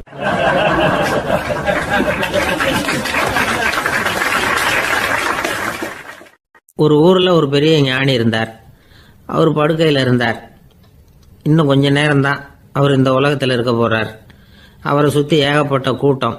ஏற்கனவே அவருடைய உபதேசங்களை கேட்டவங்க பல பேர் அவரை சுற்றி நிற்கிறாங்க. அந்த ஞானி மெதுவாக கண்ணை திறந்து பார்க்குறார். எல்லாரும் அவருடைய கடைசி வார்த்தையை கேட்கறதுக்காக அவளோட காத்துக்கிட்டு இருக்கிறாங்க. அந்த ஞானி மெதுவாக பேச ஆரம்பித்தார். நான் என்னுடைய வாழ்நாள் பூராவும் உங்களுக்கு நிறைய போதனைகள் சொல்லிக்கிட்டு இருக்கிறேன். பேரானந்தம், மகிழ்ச்சி, தியானத்தன்மை இதை பற்றியெல்லாம் சொல்லியிருக்கிறேன். இப்போ நான் வேற ஒரு கரைக்கு போய்கிட்டு இருக்கிறேன். நான் இனிமேல் இந்த கரையில் இருக்க மாட்டேன். நீங்கள் நான் சொன்னதையெல்லாம் கேட்டீங்க, ஆனால் எதையும் நீங்கள் நடைமுறைப்படுத்தி பார்க்கல. எல்லாம் கேட்டதோடு சரி, அதோட விட்டுவிட்டீங்க. அப்புறம் அதை தள்ளி போட்டுக்கிட்டே வந்துட்டீங்க. மேலும் அதை தள்ளி போடுறதுல எந்த பிரயோஜனமும் கிடையாது. இப்போ நான் போய்கிட்டு இருக்கிறேன். உங்களில் யாராவது என்னோட வர்றதுக்கு தயாரா அப்படின்னு கேட்டார். அவ்வளவுதான். யாரும் வாயை திறக்கல. ஒரே மௌனம், சத்தமே இல்லை. ஒருத்தர் பார்த்துக்கிட்டே நிற்கிறாங்க. அந்த கூட்டத்தில் ஒரு ஆள் அந்த ஞானி கூடவே 40 வருஷத்துக்கு மேலே இருந்திருக்கிறான். அவனும் வாயை திறக்காம இன்னொருத்தன் முகத்தை பார்த்துக்கிட்டே நிற்கிறான். இந்த சமயத்தில் பின்னாடி நின்றுகிட்டு இருந்த ஒருத்தன் கையை தூக்கினான். ஞானி அவனை பார்த்தார். சரி, ஒருத்தனுக்காவது நம்மோட வர்றதுக்கு தைரியம் இருக்குது அப்படின்னு நினைச்சார். ஆனால் அந்த ஆள் என்ன சொன்னான் தெரியுமா? ஐயா, நீங்கள் கேட்குறப்போ நான் உடனே எழுந்திருக்கல, கையை மட்டும்தான் தூக்கினேன். என்ன காரணம்னா, நான் எப்படி அடுத்த கரைக்கு வந்து சேர்றதுங்கிறது தெரிஞ்சுக்கிறதுக்காக தான். அந்த விவரத்தை மட்டும் இப்போ உங்ககிட்ட இருந்து நான் தெரிஞ்சுக்க ஆசைப்படுறேன். ஏன்னா இப்போ நான் உங்கள் கூட வர்றதுக்கு தயாராக இல்லை. எவ்வளவோ காரியங்களை நான் இன்னும் இங்கே முடிக்க வேண்டியிருக்குது. வீட்டுக்கு ஒரு விருந்தினர் வந்திருக்கிறார். என்னுடைய இளைய மகனுக்கு கல்யாணம் பண்ணி வைக்கணும். அதனால் இன்னைக்கு உங்கள் கூட வர முடியாது. அது மட்டும் இல்லை, இப்போ உங்கள் கூட அடுத்த கரைக்கு வந்தால் திரும்பி வர முடியாதுன்னு வேற சொல்கிறீங்க. அதனால் இப்போ நான் வரல. இன்னொரு நாள் நிச்சயமாக நான் வர்றேங்க, வந்து உங்களை சந்திக்கிறேன். அதனால் இப்போ நீங்கள் இன்னொரு தடவை எங்களுக்கு விளக்கமாக சொல்லணும். ஏற்கனவே பல தடவை சொல்லியிருக்கிறீங்க. தயவு பண்ணி இப்போ ஒரு தடவை சொன்னீங்கன்னா சௌகரியமாக இருக்கும். அந்த அடுத்த கரையை அடையிறது எப்படி? இப்போ ஒரு தடவை அதை விளக்கமாக சொல்லிட்டீங்கன்னா நல்லா ஞாபகப்படுத்திக்குவேன்.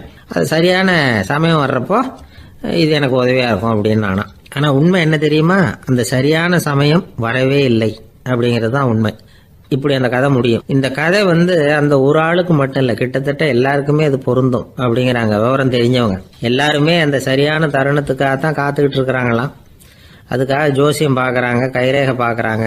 நாளைக்கு என்ன நடக்குங்கிற ஆவலில் எல்லாரும் காத்துக்கிட்டு இருக்கிறாங்க. ஆனால் அந்த ஒரு நாள் ஒருபோதும் வரப்போகிறதில்ல. நீங்கள் தள்ளி போடுறதுக்காக பல அர்த்தமில்லாத காரணங்களை தேடுறீங்க அப்படிங்கிறார் ஒரு ஞானி. காத்திருக்கிறதுலேயே நம்ம காலம் ஓடி போயிடுது. ஏன்னா இன்னைக்கு நாம் சிந்திக்கிறது நாளைக்கு நாம் சிந்திக்கிறது இல்லை. ஒவ்வொரு நாளும் ஒவ்வொரு மாதிரி போயிடுது. நாளைக்கு மறுநாளை பற்றியே சிந்திக்கிறோம். இப்படியே அது பாட்டுக்கு போயிடும். கரையை தொட்டு பார்க்குறது எப்போ? இதுதான் கேள்வி. நமக்கு வேண்டியப்பட்ட ஒருத்தர் ஒரு ரயில்வே பிளாட்ஃபாரத்தில் நின்றுட்டு இருக்கிறார். அங்கே இருக்கிறவங்க கிட்ட கேட்குறாராம், விசாரிக்கிறார். ஏங்க கிழக்க போகிற ரயில் போயிட்டுதுங்களான்னாராம். போயிட்டுதுன்னு இருக்கிறாங்க. கொஞ்ச நேரம் கழிச்சு, ஏங்க மேற்க போகிற ரயில் போயிட்டுதுங்களான்னு கேட்டிருக்காரு. போயிட்டுதுங்களான் இருக்காங்க. அப்புறம் கொஞ்ச நேரம் கழிச்சு மறுபடியும் ஏங்க 10:30 மணி வண்டி போயிட்டுதான்னு கேட்டிருக்காரு. தொடர்ந்து காலையிலேருந்து சாயந்தரம் வரைக்கும் இப்படி ஒரே இடத்துல நின்றுட்டு கேட்டுக்கிட்டே இருக்கிறார். இதை பார்த்துக்கிட்டு இருந்த ஒருத்தர் அவர்கிட்ட ஏங்க நீங்கள் எங்கே போகணும் அப்படின்னு கேட்டாராம். இவர் மெதுவாக சொன்னாராம், இந்த ரயில்வே லைனை தாண்டி அந்த பக்கம் போகணும் அப்படின்னாராம்.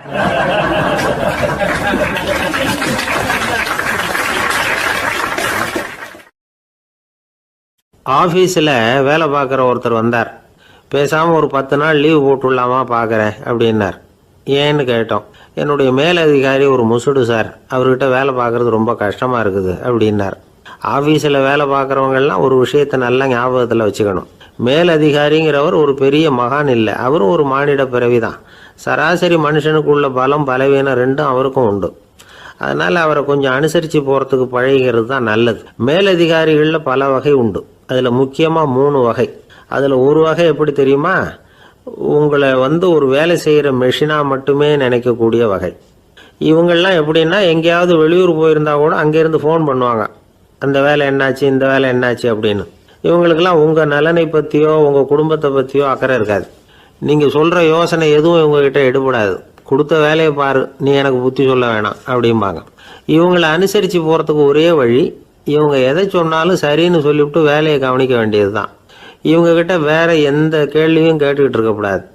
ஆமா சாமி போடுறது கௌரவ குறைச்சல் இல்லை, அது ஒரு அலுவலக சௌகரியம், அவ்வளவுதான்.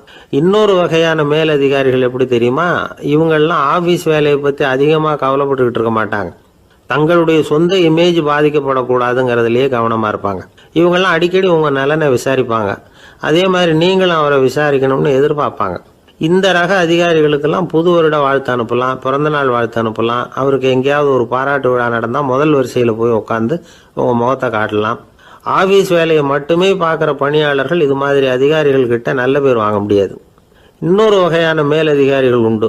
அவங்க எப்படின்னா ஆபீஸ் வேலையை பற்றியும் கவலைப்பட மாட்டாங்க, தனக்கு கீழே வேலை பார்க்குறவங்கள பற்றியும் கவலைப்பட மாட்டாங்க. எக்காரணம் கொண்டும் தன்னுடைய பொசிஷனுக்கு ஆபத்து வந்துடக்கூடாதுன்னே நினைக்கக்கூடியவங்க இவங்க. இவங்களால கடுமையான வேலை செய்யவும் முடியாது, தீர்மானிக்கவும் முடியாது. எந்த முடிவையும் எடுக்காம அப்படியே தள்ளி போட்டுக்கிட்டே போடுவாங்க எல்லாத்தையும். இதனால என்ன ஆகும்னா, இவருக்கு கீழே வேலை பார்க்குற உங்களுக்கு பொறுப்பு அதிகமாயிடும். இவங்க கிட்ட போய் பிரச்சனையை மட்டும் சொல்லி பிரயோஜனம் இல்லை, அதுக்கான முடிவுகளை நீங்களே சொல்லணும். அப்போதான் இது மாதிரி அதிகாரிகள் கிட்ட நல்ல பேர் வாங்கலாம், அட்லீஸ்ட் கெட்ட பேர் வாங்காமலாவது காலம் தள்ளலாம். ஆஃபீஸில் வேலை பார்க்குறவங்க முக்கியமாக சில விஷயங்களை ஞாபகத்தில் வச்சுக்கணும். ஆஃபீஸில் நடக்கிற நல்லது கெட்டது எதுவாக இருந்தாலும் உடனடியாக மேலதிகாரிகிட்ட தெரிவிக்கிறது நல்லது. மூன்றாவது மனிதர் மூலமாக அதை அவர் தெரிஞ்சுக்கிறது அவ்வளவு நல்லதில்லை. எந்த மேல் அதிகாரியுமே தான் இந்த சர்பாஸ் செய்யப்படுறத விரும்புறதில்லை. அதனால் அவருக்கு தெரியாமல் மேலிடத்துக்கு மணி எழுதி போடக்கூடாது. அப்படி எழுதி போடுறவங்க சில பேர் இருக்கிறாங்க. நீங்களும் உங்கள் மேலதிகாரியும் தொழில் ரீதியாக ஒரே படிப்பு படித்தவராக இருக்கலாம். அப்படி இருந்ததுன்னா அட்ஜஸ்ட் பண்ணி போகிறது கொஞ்சம் கஷ்டம்தான். இதை மனசில் வச்சுக்கிட்டு நடந்துக்கணும். உங்களுக்கும் அவருக்கும் அபிப்பிராய பேதமா, அது அவருக்கும் உங்களுக்கும் உள்ள தனிப்பட்ட பிரச்சனை. அதை விளம்பரப்படுத்திக்கிட்டு இருக்கக்கூடாது, அது அவருடைய கோபத்தை கிளறும். உங்கள் மேலதிகாரி உங்கள் கூட படித்தவராக இருக்கலாம், அதுக்காக அவர் எல்லாருக்கும் முன்னாடி அடைய கிச்சாமி எப்படிடா இருக்க அப்படின்லாம் கேட்டுக்கிட்டு இருக்கக்கூடாது. பொதுவாக யாரும் அதை விரும்புறதில்லை. இவ்வளவையும் உங்கள் மனசில் வச்சுக்கிட்டு கொஞ்சம் சாமர்த்தியமாக நடந்துக்கிட்டீங்கன்னா ஆஃபீஸ் உங்களுக்கு அவஸ்தையாக இருக்காது, ஆனந்தமாக இருக்கும். ஒரு மேலதிகாரி தன்கிட்ட வேலை பார்க்குற ஒருத்தரை பற்றி ரொம்ப பெருமையாக சொன்னாராம். எங்கள் ஆஃபீஸில் எவ்வளவோ பேர் வேலை பார்க்குறாங்க, எல்லாரும் தினமும் ஏதாவது பிரச்சனைகளை சொல்லிகிட்டு இருப்பாங்க. ஆனால் இவர் ஒருத்தர் மட்டும்தான் இது வரைக்கும் என்கிட்ட எந்த பிரச்சனையும் சொன்னதே இல்லை. அவர் பாட்டுக்கு வருவார், வேலை பார்ப்பார், போயிடுவார் அப்படின்னாராம். நான் உடனே அவ்வளவு பெருமைக்குரிய அந்த ஊழியரை பார்த்து கேட்டேன், ஏன்பா உன்னுடைய மேலதிகாரிகிட்ட நீ எந்த பிரச்சனையும் கொண்டுகிட்டு போகிறதே இல்லையாமே அப்படின்னு கேட்டேன். அதுக்கு அவர் சொல்கிறாரு, ஆமாங்க, அது ஏன்னா அவரால் எந்த பிரச்சனையுமே தீர்க்க முடியாதுங்கிறது எனக்கு நல்லா தெரியும், அதனால் அப்படி செய்கிறேன், வேற ஒன்றும் இல்லை அப்படின்னார் ரொம்ப பொறுமையாக.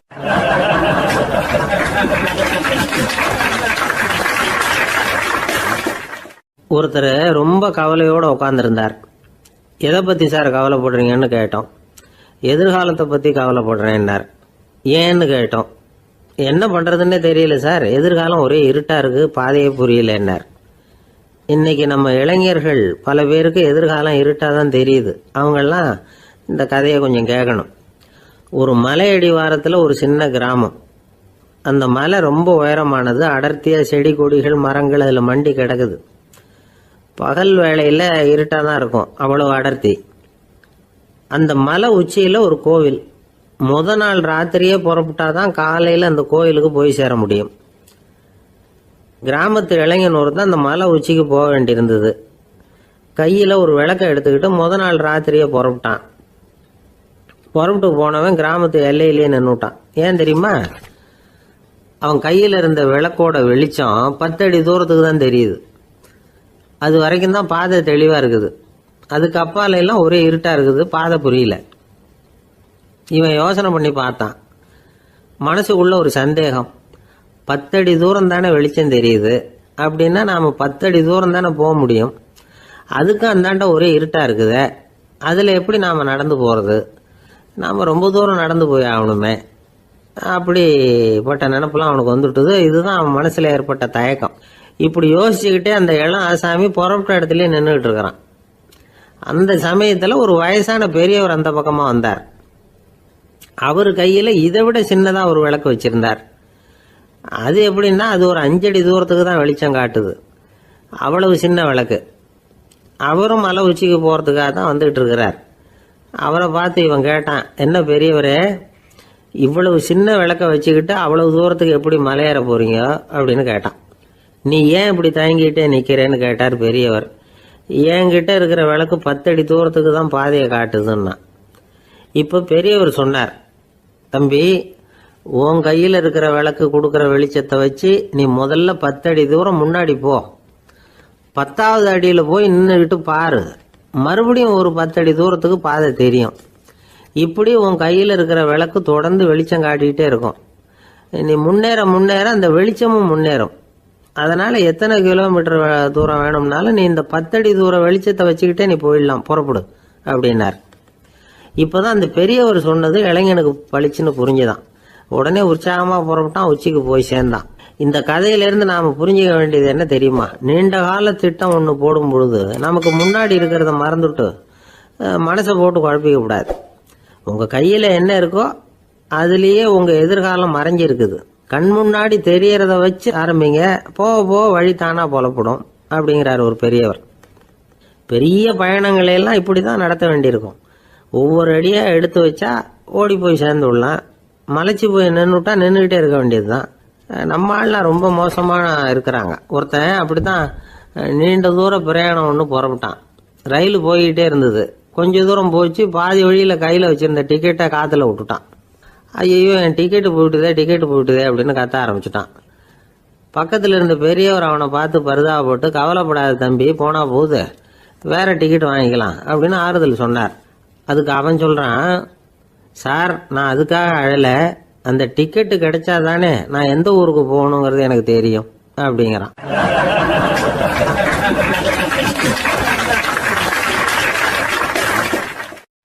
ஒரு நண்பர் யாருக்கோ போன் பண்ணிட்டு இருந்தார். அவர் பேசி முடிச்சதும் நான் அவரை பார்த்து, இப்போ போன் பண்ணீங்களே அந்த போன் நம்பர் என்ன அப்படின்னு கேட்டேன். அவரு தலையை சொரிஞ்சுக்கிட்டார், ஞாபகம் வரலன்னார். சரி சார் அதை விடுங்க, உங்க மனைவி பேர் என்ன அப்படின்னு கேட்டேன். மாலதின்னார். என்ன சார் இது வேடிக்கை, கொஞ்ச நேரத்துக்கு முன்னாடி பேசின போன் நம்பர் மறந்து போச்சு, எப்போ கல்யாணம் பண்ணிட்ட மனைவி பேர் மறக்கல, அதை கரெக்டா சொல்லிவிட்டீங்களே அப்படின்னு கேட்டேன். அவர் என்ன ஒரு மாதிரியா பார்த்தார். அவரு அப்படி என்ன பார்த்ததுல ஒன்றும் தப்பு இல்லை, ஏன்னா நாம எல்லாருமே அப்படித்தானே. ஒரு குறிப்பிட்ட காரியத்துக்காக தொலைபேசியில ஒருத்தட்ட பேசுறோம், அதுக்கப்புறம் அந்த எண் நமக்கு அனாவசியம், அதனால மறந்துடுறோம். இதுக்கு பேர் தான் தற்காலிக ஞாபகம். ஆனா மனைவி பேரை மறந்துட முடியுமா? முடியாது. அது அவசியமான ஒண்ணு. அடிக்கடி அந்த பேரை உபயோகப்படுத்துறோம், அதனாலேயும் அது முக்கியங்கிறதுனாலேயும் அதை மறக்கிறது இல்லை. இதுக்கு பேரு நிரந்தர ஞாபகம்.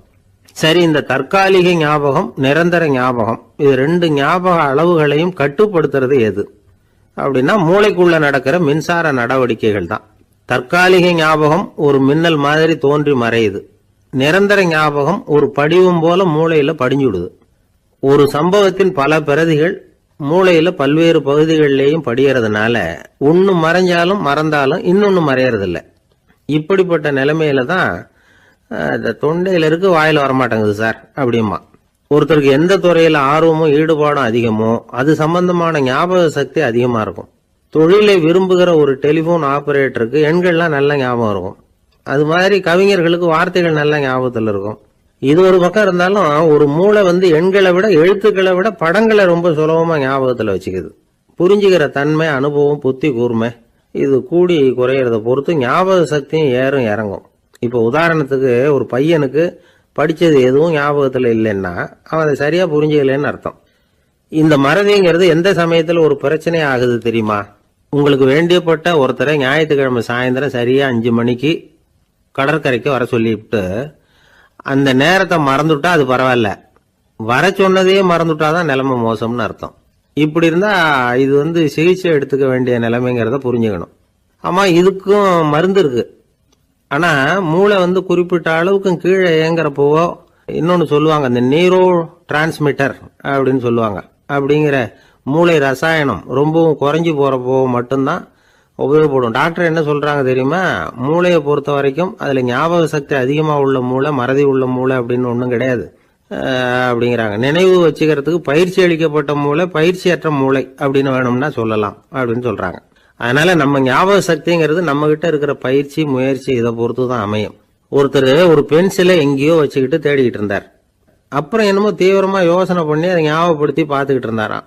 எதிரில் உட்கார்ந்து இருந்தவர் சொன்னார், பென்சிலை தானே தேடிட்டு இருக்கீங்க, அது உங்க வலது காதுல இருக்குது சார் அப்படின்னாராம் அவரு. இதுக்கு அவரு சொல்லியிருக்காரு, பென்சிலை வலது காதுல தான் வச்சிருக்கேங்கிறது எனக்கு நல்லா ஞாபகம் இருக்கு, ஆனா எது வலது காதுங்கிறது தான் மறந்து போச்சு அப்படின்னாராம். அவர் அதை தான் யோசிச்சுட்டு இருந்திருக்கிறார்.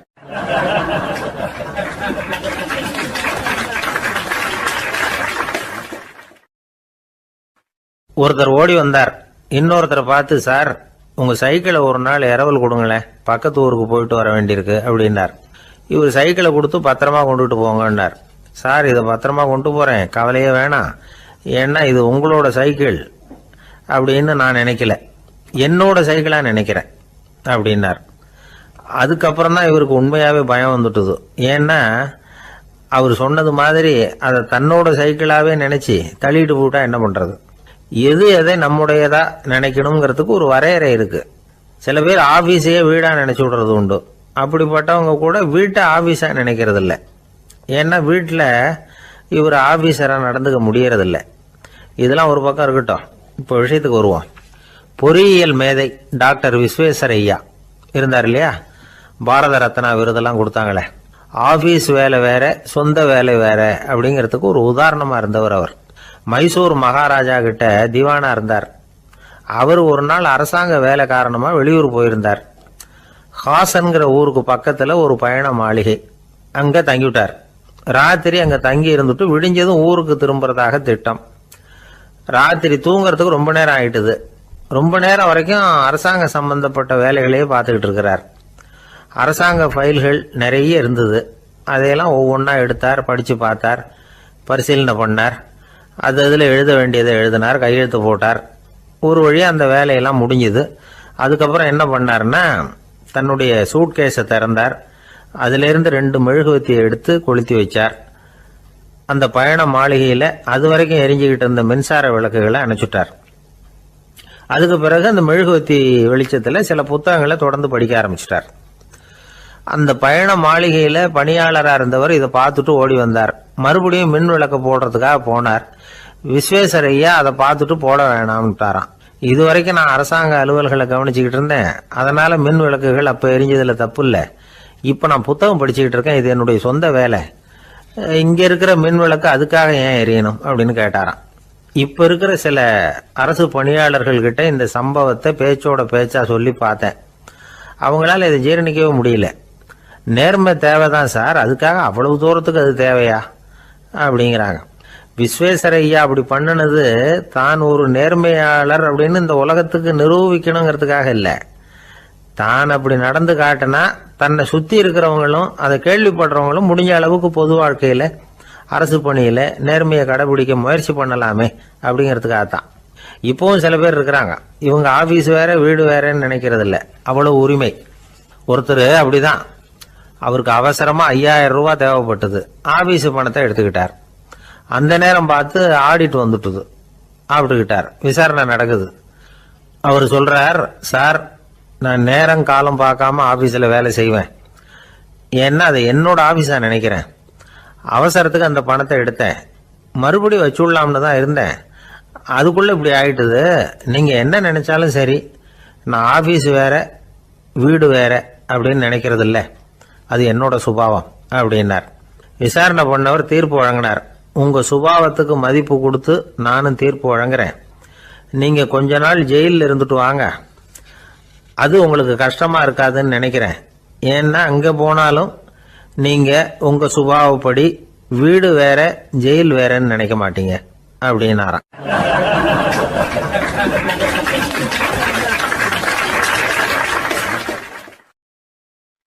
சில பேர் ஆளை பார்த்தா 60 வயசு மாதிரி தோணும், உண்மையான வயசு என்னன்னு பார்த்தா 40 அல்லது 45. சில பேரை பார்க்கறதுக்கு 45 மாதிரி தெரியும், உண்மையிலேயே 65 தாண்டி இருப்பாங்க. ஒரு மனிதனுக்கு 2 வகையான வயது உண்டுங்கிறார் ஓஷோ. அதாவது உடம்புக்குன்னு ஒரு வயசு, மனசுக்குன்னு ஒரு வயசு. முதல் உலக மகாயுத்தம் நடந்தது இல்லையா, அது முடிஞ்சதுக்கு அப்புறம் முதல் தடவையா மனிதனின் மூளை வளர்ச்சியை பற்றி மனநல வைத்தியர்கள் ஒரு கணக்கெடுப்பு சோதனை நடத்தினாங்களாம். அது வரைக்கும் மனிதனுக்கு 2 வகையான வயது உண்டுன்னு யாரும் சிந்திச்சதே இல்லையா. அந்த உலக மகாயுத்தம் முடிஞ்சதுக்கு அப்புறம் மனிதனுடைய சராசரி மனதின் வயதை கணக்கிட்டு பார்க்கும் பொழுது அவங்களுக்குலாம் ரொம்ப அதிர்ச்சியாக இருந்துதான். ஏன்னா அது ரொம்ப பின்தங்கிய நிலையில் இருந்திருக்கு, வளர்ச்சி அடையாத நிலையில் இருந்திருக்கு. அவங்க கண்டுபிடிச்ச பிரகாரம் அப்போ மனசோட சராசரி வயசு என்ன தெரியுமா, 14.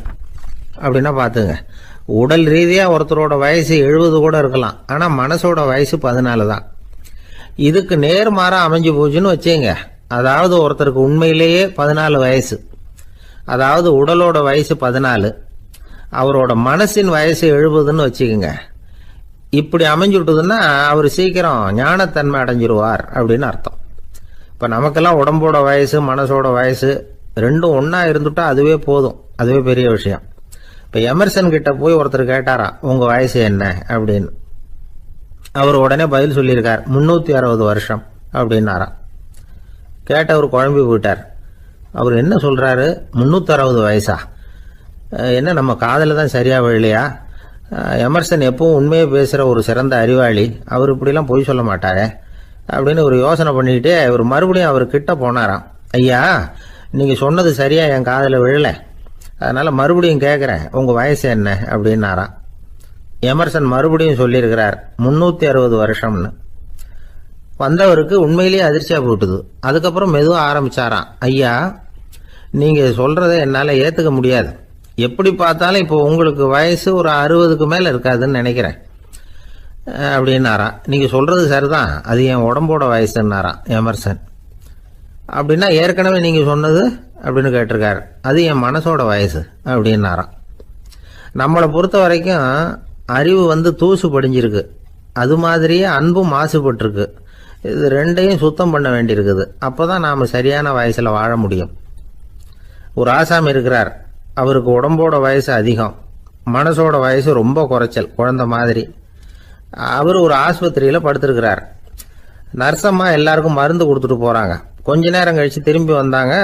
அப்போ இவர் அந்த அம்மாவை கூப்பிட்டு சொல்கிறார், இதை பாருங்க சிஸ்டர், நீங்கள் எல்லாருக்கும் சின்ன சின்ன மாத்திரையாக கொடுத்துட்டு எனக்கு மட்டும் நீளமான மாத்திரையாக கொடுத்துட்டீங்க. முழுங்கிறதுக்கு ரொம்ப கஷ்டமாக போச்சு. இனிமேல் எனக்கும் சின்ன மாத்திரையாக கொடுங்க சிஸ்டர் அப்படின்னாராம்.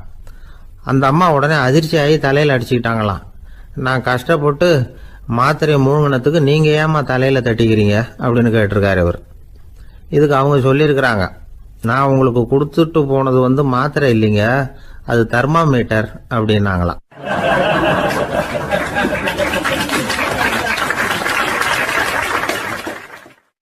ஒரு நண்பர் சினிமா படம் தயாரிக்கிறவர், அவர்கிட்ட ஒரு நாள் பேசிக்கிட்டு இருந்தேன். அது எப்படி சார், நீங்கள் எடுக்கிற எந்த படமும் கையை கடிக்காத அளவுக்கு எடுத்துடுறீங்களே, அது எப்படின்னு கேட்டேன்.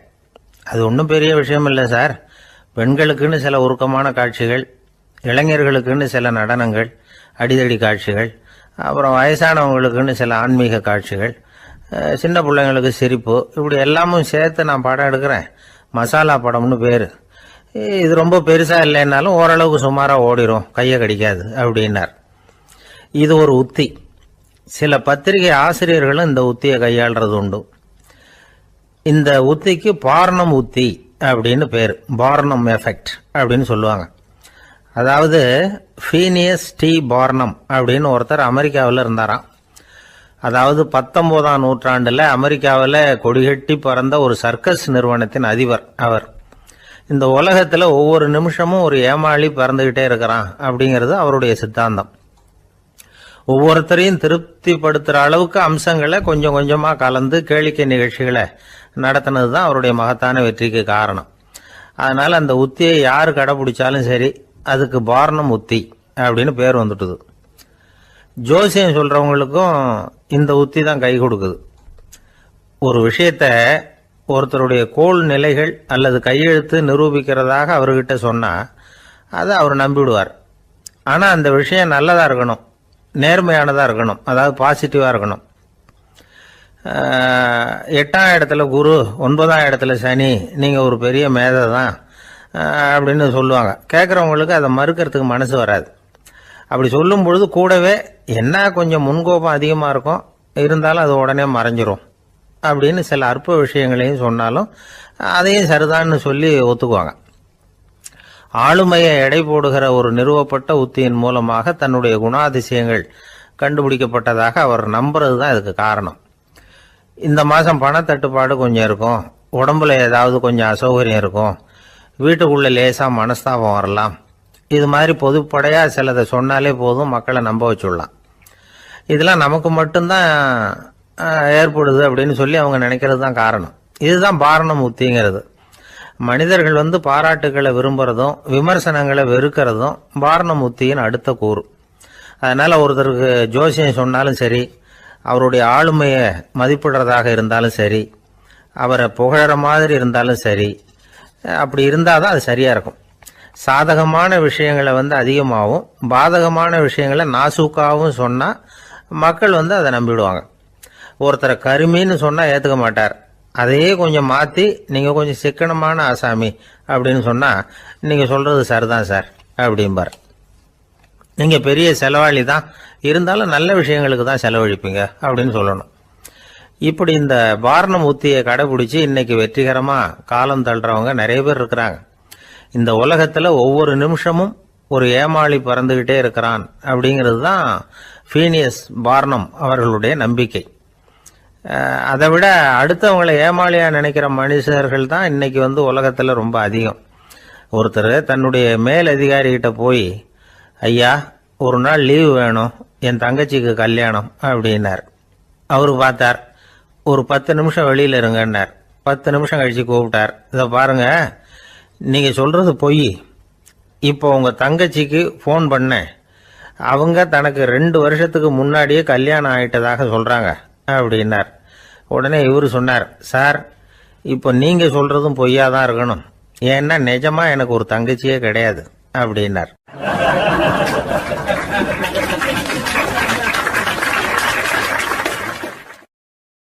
ஒரு நீதிமன்றம், அங்கே ஒரு கொலை வழக்கு சம்பந்தமாக விசாரணை நடந்துகிட்டு இருக்குது. அந்த வழக்கறிஞர் ரொம்ப தீவிரமாக வாதாடிக்கிட்டு இருக்கிறார். தன்னுடைய கட்சிக்காரர் நிரபராதிங்கிறது அவருக்கு நல்லா தெரியும்.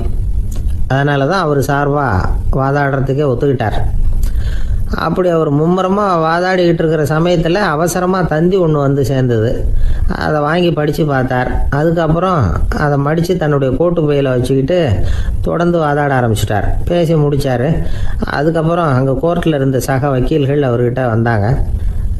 தந்தி ஒன்று என்ன விஷயம் அப்படின்னு விசாரிச்சாங்களாம். அப்போ அவர் சொல்லியிருக்கிறார், ஊரில் சிகிச்சைக்காக போயிருந்த என்னுடைய மனைவி இறந்து போனதாக தந்தி வந்திருக்குது அப்படின்னாராம். மற்ற வக்கீல்களுக்கு அதிர்ச்சி. என்னங்க இது, மனைவி இறந்ததை விட கேஸு முக்கியமாக உங்களுக்கு அப்படின்னு கேட்டிருக்கிறாங்க. இறந்து போன என் மனைவி மறுபடியும் திரும்பி வர போகிறதில்ல, ஆனால் என்னுடைய கட்சிக்காரர் ஒரு கொலை வழக்கில் மாட்டிக்கிட்டார், அவரும் நிரபராதி, அவர் உசுரை நான் காப்பாற்ற வேணாமா, இதுதான் என்னுடைய கடமை அப்படின்னாராம். இப்படி இவர் சொன்னதும் எல்லாரும் அப்படியே திகைச்சு போய் நின்றுட்டாங்களாம்.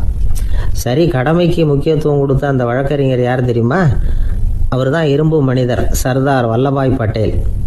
குஜராத் மாநிலத்தில் 1875 அக்டோபர் 31 அன்றைக்கு ஜாவேரி பாய் அப்படிங்கிறவருக்கு 4வது பிள்ளையா அவர் பிறந்தாராம். இந்த ஜாவேரி பாய் யார் தெரியுமா? ஜான்சி ராணி லட்சுமி பாய் போர் படையில் ஒரு வீரராக பணிபுரிஞ்சவர். இளம் வயசில் வல்லபாய் பட்டேல் ரொம்ப சிரமப்பட்டு படிச்சிருக்கார். விடாமுயற்சி வெற்றியை கொடுத்தது. கல்லூரியிலையும் காலடி வச்சார். அதுக்கப்புறம் வக்கீல் பட்டத்தையும் வாங்கினார். பிரிட்டிஷ் ஆட்சி நடந்துக்கிட்டு இருந்த சமயம் குஜராத்தை சேர்ந்த பர்டோலி தாலுக்காவில் விவசாயிகள் மேலே அரசாங்கம் திடீர்னு நில வரியை வசதி விட்டு தான். ஏழை விவசாயிகள் ரொம்ப கஷ்டப்பட்டுருக்காங்க. அரசாங்கம் வரி செலுத்தாத விவசாயிகளின் நிலங்களை எல்லாம் ஜப்தி செஞ்சுதான். அரசாங்கத்தை எதிர்க்கிறவங்களையெல்லாம் கைது பண்ணி சிறையில் அடைச்சுட்டாங்களாம். சில பேர் வீடு வாசல் ஆடு மாட்டையெல்லாம் விற்று கூட வரி கட்ட வேண்டிய நிலைமைக்கு ஆளாயிட்டாங்க. வழக்கறிஞர் வல்லபாய் பட்டேல் நில வரியை உடனே ரத்து பண்ணணும் அப்படின்னு பம்பாய் கவர்னருக்கு ஒரு கடிதம் எழுதினார். எந்த பலனும் இல்லை. உடனே எல்லா விவசாயிகளையும் அணி திரட்டினார். அதுக்கு தானே தலைமை தாங்கினார். சத்தியாகிரகம் நடத்தினார். அந்த பகுதியில் எந்த வேலையும் நடக்கலை. வேறு வழி இல்லை. ஆட்சியாளர்கள் உடனே வரியை ரத்து பண்ணாங்க. சிறையில் இருந்தவங்களெல்லாம் வெளில விட்டாங்க. 1928 ஆகஸ்ட் 6 சர்க்காருக்கும் விவசாயிகளுக்கும் இடையில் ஒரு உடன்பாடு ஏற்பட்டது. அதுக்கப்புறம் தான் நிலைமை சரியாக போச்சான். வல்லபாய் பட்டேலின் பொது சேவையை பாராட்டின பொதுமக்கள் அவருக்கு சர்தார் அப்படிங்கிற பட்டத்தை கொடுத்தாங்களாம். சர்தார்னா தலைவர் அல்லது தளபதின்னு அர்த்தம். இரும்பு மனிதர்னு இவருக்கு பேர். இருந்தாலும் நகைச்சுவை உணர்வும் இவருக்கு நிறைய உண்டு. ஒரு தடவை ஒரு பத்திரிகை நிருபர் வந்திருக்கார். சர்தார் பட்டேல்கிட்ட அவருக்கு பிடிச்ச பண்பாடு கலாச்சாரம் எது அப்படின்னு கேட்கணும்னு ஆசை. அதனால் அவரை பார்த்து கேட்டாராம், ஏங்க உங்களுக்கு பிடிச்ச கல்ச்சர் எது அப்படின்னு கேட்டிருக்கார். இதுக்கு சர்தார் பட்டேல் சொன்ன பதில் என்ன தெரியுமா? எனக்கு பிடிச்ச கல்ச்சர் அக்ரிகல்ச்சர் அப்படின்னாராம்.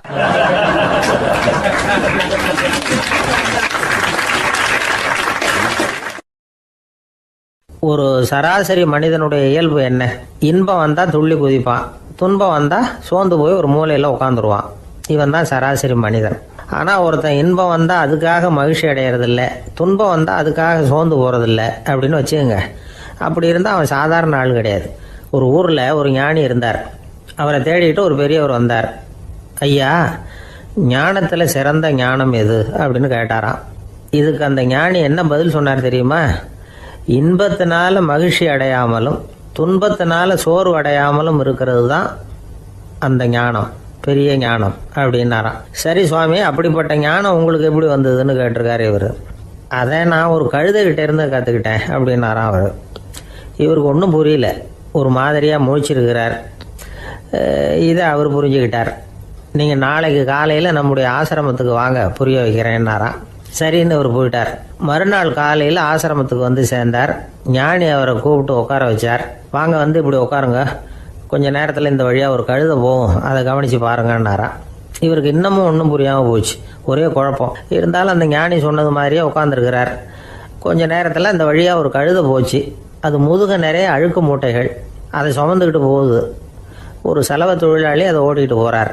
கொஞ்சம் தூரத்தில் ஒரு ஆறு இருக்குது. அங்கே போய் துணியெல்லாம் சுத்தப்படுத்திக்கிட்டு சாயந்தரமாக திரும்பி இந்த வழியாகவே வருவாங்க. ஞானி சொன்னது மாதிரியே இந்த பெரியவர் அழுக்கு மூட்டையை சுமந்துக்கிட்டு போகிற அந்த கழுதையை கவனித்தார். கழுதை போயிட்டுது. அதுக்கப்புறம் ஞானியை திரும்பி பார்த்தார். இப்போ அந்த ஞானி சொன்னார், சாயந்தரம் வரைக்கும் நீங்கள் இங்கேயே இருக்கணும்னார். அதே மாதிரி இவர் இருந்தார்.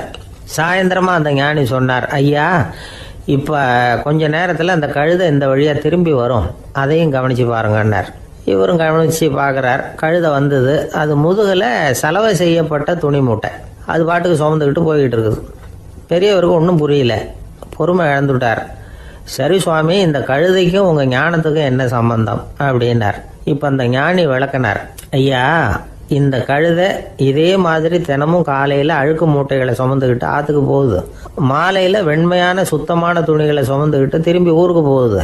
காலையில் இது போகும் பொழுது முதுகில் அழுக்கு மூட்டைகளை சுமந்துக்கிட்டு போகிறோமேங்கிற வருத்தமும் அதுக்கு கிடையாது. சாயந்தரம் திரும்பி வரும்பொழுது சுத்தமான துணிகளை சுமந்துக்கிட்டு வர்றோமேங்கிற மகிழ்ச்சியும் அதுக்கு இல்லை. இதை பார்த்து தான் நானும் அது மாதிரி ஞானத்தை கற்றுக்கிட்டேன் அப்படின்னாராம். அதனால் யார் கற்றுக் கொடுக்குறாங்க அப்படிங்கிறத விட எதை கற்றுக்கிறோம் அப்படிங்கிறது தான் முக்கியம். ஒரு சினிமா பார்க்குறோம், ஒரு அருவி கொட்டுறது மாதிரி காட்சி வருது, தண்ணீர் வழியுது. படம் முடிஞ்சதும் பார்த்தீங்கன்னா அந்த திரை என்ன நனைஞ்சு போயா இருக்கும். ஒரு தீப்பிடிச்சு எரியிற காட்சியே சினிமாவில் பார்க்குறீங்க, காட்சி முடிஞ்சதும் அந்த வெண் திரையே கருகி போயா இருக்கும். படத்தில் வர்ற தண்ணீரும் நெருப்பும் அந்த திரையை பாதிக்கிறது இல்லை. நாம் அந்த திரை மாதிரி இருக்கிறதுக்கு கற்றுக்கணுமா. அந்த பக்குவம் வந்துவிட்டதுன்னா இன்பமும் துன்பமும் நம்ம எதுவும் செய்யாது. ஒரு சினிமாவை பார்க்குற வரைக்கும் சிரிக்கலாம், அழலாம். பார்த்துட்டு வெளியில் வரும்பொழுது அழுதுகிட்டே வரக்கூடாது. ஒருத்தர் வந்தார், அப்படி படம் முடிஞ்சு வெளியில் வரும்பொழுது அருவி மாதிரி கண்ணீர் சிந்திக்கிட்டே வரார். ஏன் சார், படம் அவ்வளவு சோகமா அப்படின்னு கேட்டார். இன்னொருத்தர், இல்லை சார், கூட்டம் ரொம்ப குறைச்சல் சார், மொத்தம் படம் பார்க்க வந்தவங்களே 15 பேர் தான் சார் அப்படின்னார் கண்ணீரை தொடச்சிக்கிட்டே. அதுக்கு நீங்கள் ஏன் சார் அழறீங்கன்னு கேட்டார் அவர். இந்த படத்தோட தயாரிப்பாளரே நான் தான் சார் அப்படின்னாரா இவர்.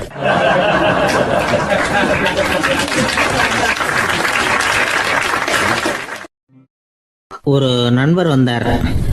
ரொம்பவும் இறுக்கமாக உடை அணிஞ்சிருந்தார். அதாவது ஆடைக்குள்ளே அவர் மாட்டிக்கிட்டு இருந்தது மாதிரி தெரிஞ்சது. ஏன் துணி குறைச்சலாக எடுத்துட்டீங்களா அப்படின்னு கேட்டோம். இல்லைங்க, எனக்கு எப்போவுமே இறுக்கமாக உடை அணிகிறது தான் பிடிக்கும் அப்படின்னார். ஒருத்தர் எப்படி உடை அணிகிறார் அப்படிங்கிறத வச்சு அந்த ஆள் எப்படிப்பட்டவர் அப்படிங்கிறத கண்டுபிடிச்சிடலாம். உடை அணிகிற விதம் ஒருத்தருடைய மனநிலையை வெளிப்படுத்துதான். இப்போ இறுக்கமான உடை அணிகிறவங்க பொதுவாக மன நிம்மதி இல்லாதவங்களாக இருப்பாங்களாம், கோபக்காரங்களாக இருப்பாங்களாம். ரொம்ப தொலைதொலைப்பாக ஆடை அணிகிறவங்க இருக்கிறாங்கல்ல, அவங்கெல்லாம் அமைதியான ஆளாக இருப்பாங்களாம், சாந்தமாக இருப்பாங்களாம்.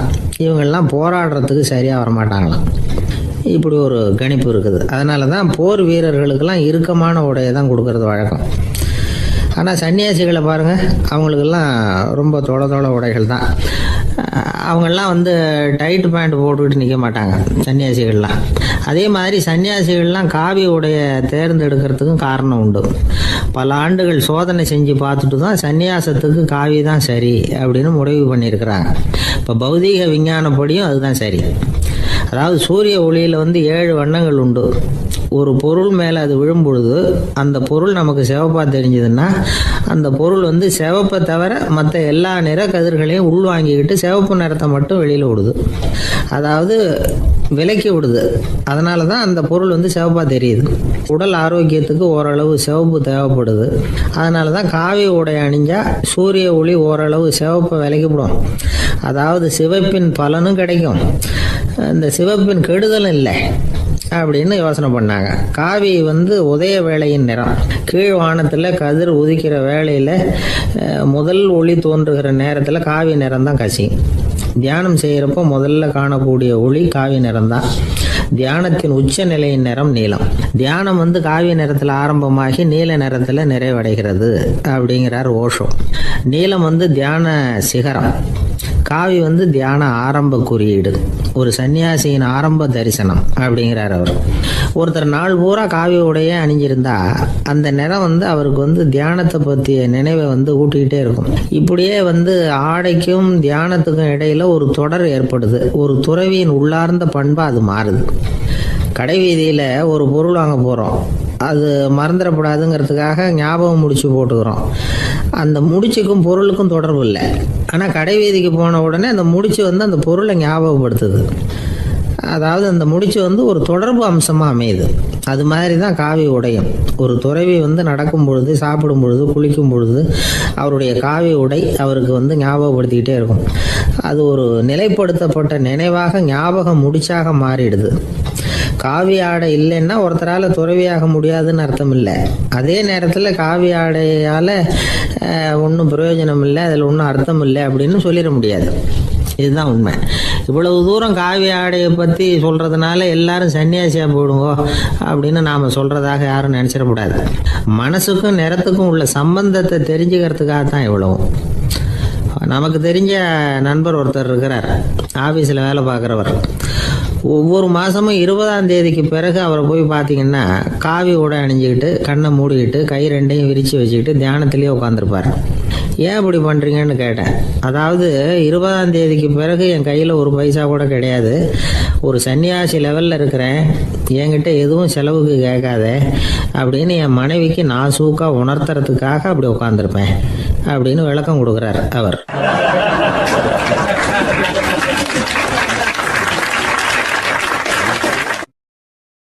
ஒருத்தர் வேகமாக நடந்து போகிறார். கடத்தெருவில் ஒரு ஸ்வீட்டு கடையை பார்க்குறார்.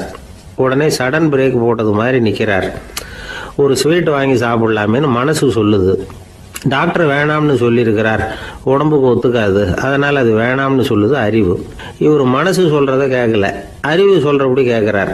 அதனால் மறுபடியும் வேகமாக அங்கேருந்து நடந்து போயிடுறார். அவர் நல்ல மனுஷன். மனுஷனுக்கு அறிவும் இருக்குது, உணர்ச்சியும் இருக்குது. எதுக்கு எடுத்தாலும் உணர்ச்சி வசப்பட்டுக்கிட்டு இருக்கக்கூடாது, அறிவு வசத்தில் நாம் இருக்கணும். அப்போ தான் நாம் நல்லபடியாக வாழ முடியும். இல்லைன்னா அவஸ்தை தான்.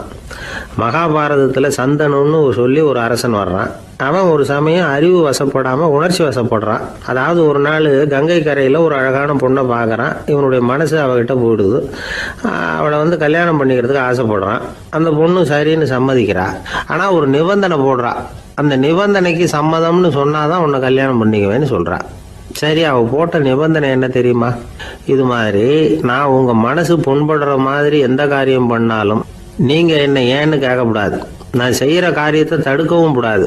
அப்படி நீங்க செஞ்சா அடுத்த கணமே நான் உங்களை பிரிஞ்சு போயிடுவேன். இதுதான் அந்த பொண்ணு போட்ட நிபந்தனை. சந்தன அரசன் இந்த நிபந்தனையை ஒத்துக்கலாமா? இதை அறிவுபூர்வமாக யோசிச்சிருந்தா இதுக்கு கட்டுப்பட்டுருக்க மாட்டான். இந்த நிபந்தனைக்கு நான் சம்மதிக்க மாட்டேன்னு தான் சொல்லியிருக்கணும். ஆனால் அவன் அந்த நேரத்தில் உணர்ச்சி வசத்தில் இருந்தான். அதனால நீ என்ன சொன்னாலும் சரின்னு ஒத்துக்கிட்டான். அவளை கல்யாணம் பண்ணிக்கிட்டான். இதனால என்ன ஆச்சு? 7 பச்சை இளம் குழந்தைகளை பிறந்த உடனே அவள் கங்கையில் தூக்கி எறிஞ்சி கொல்லக்கூடிய கோர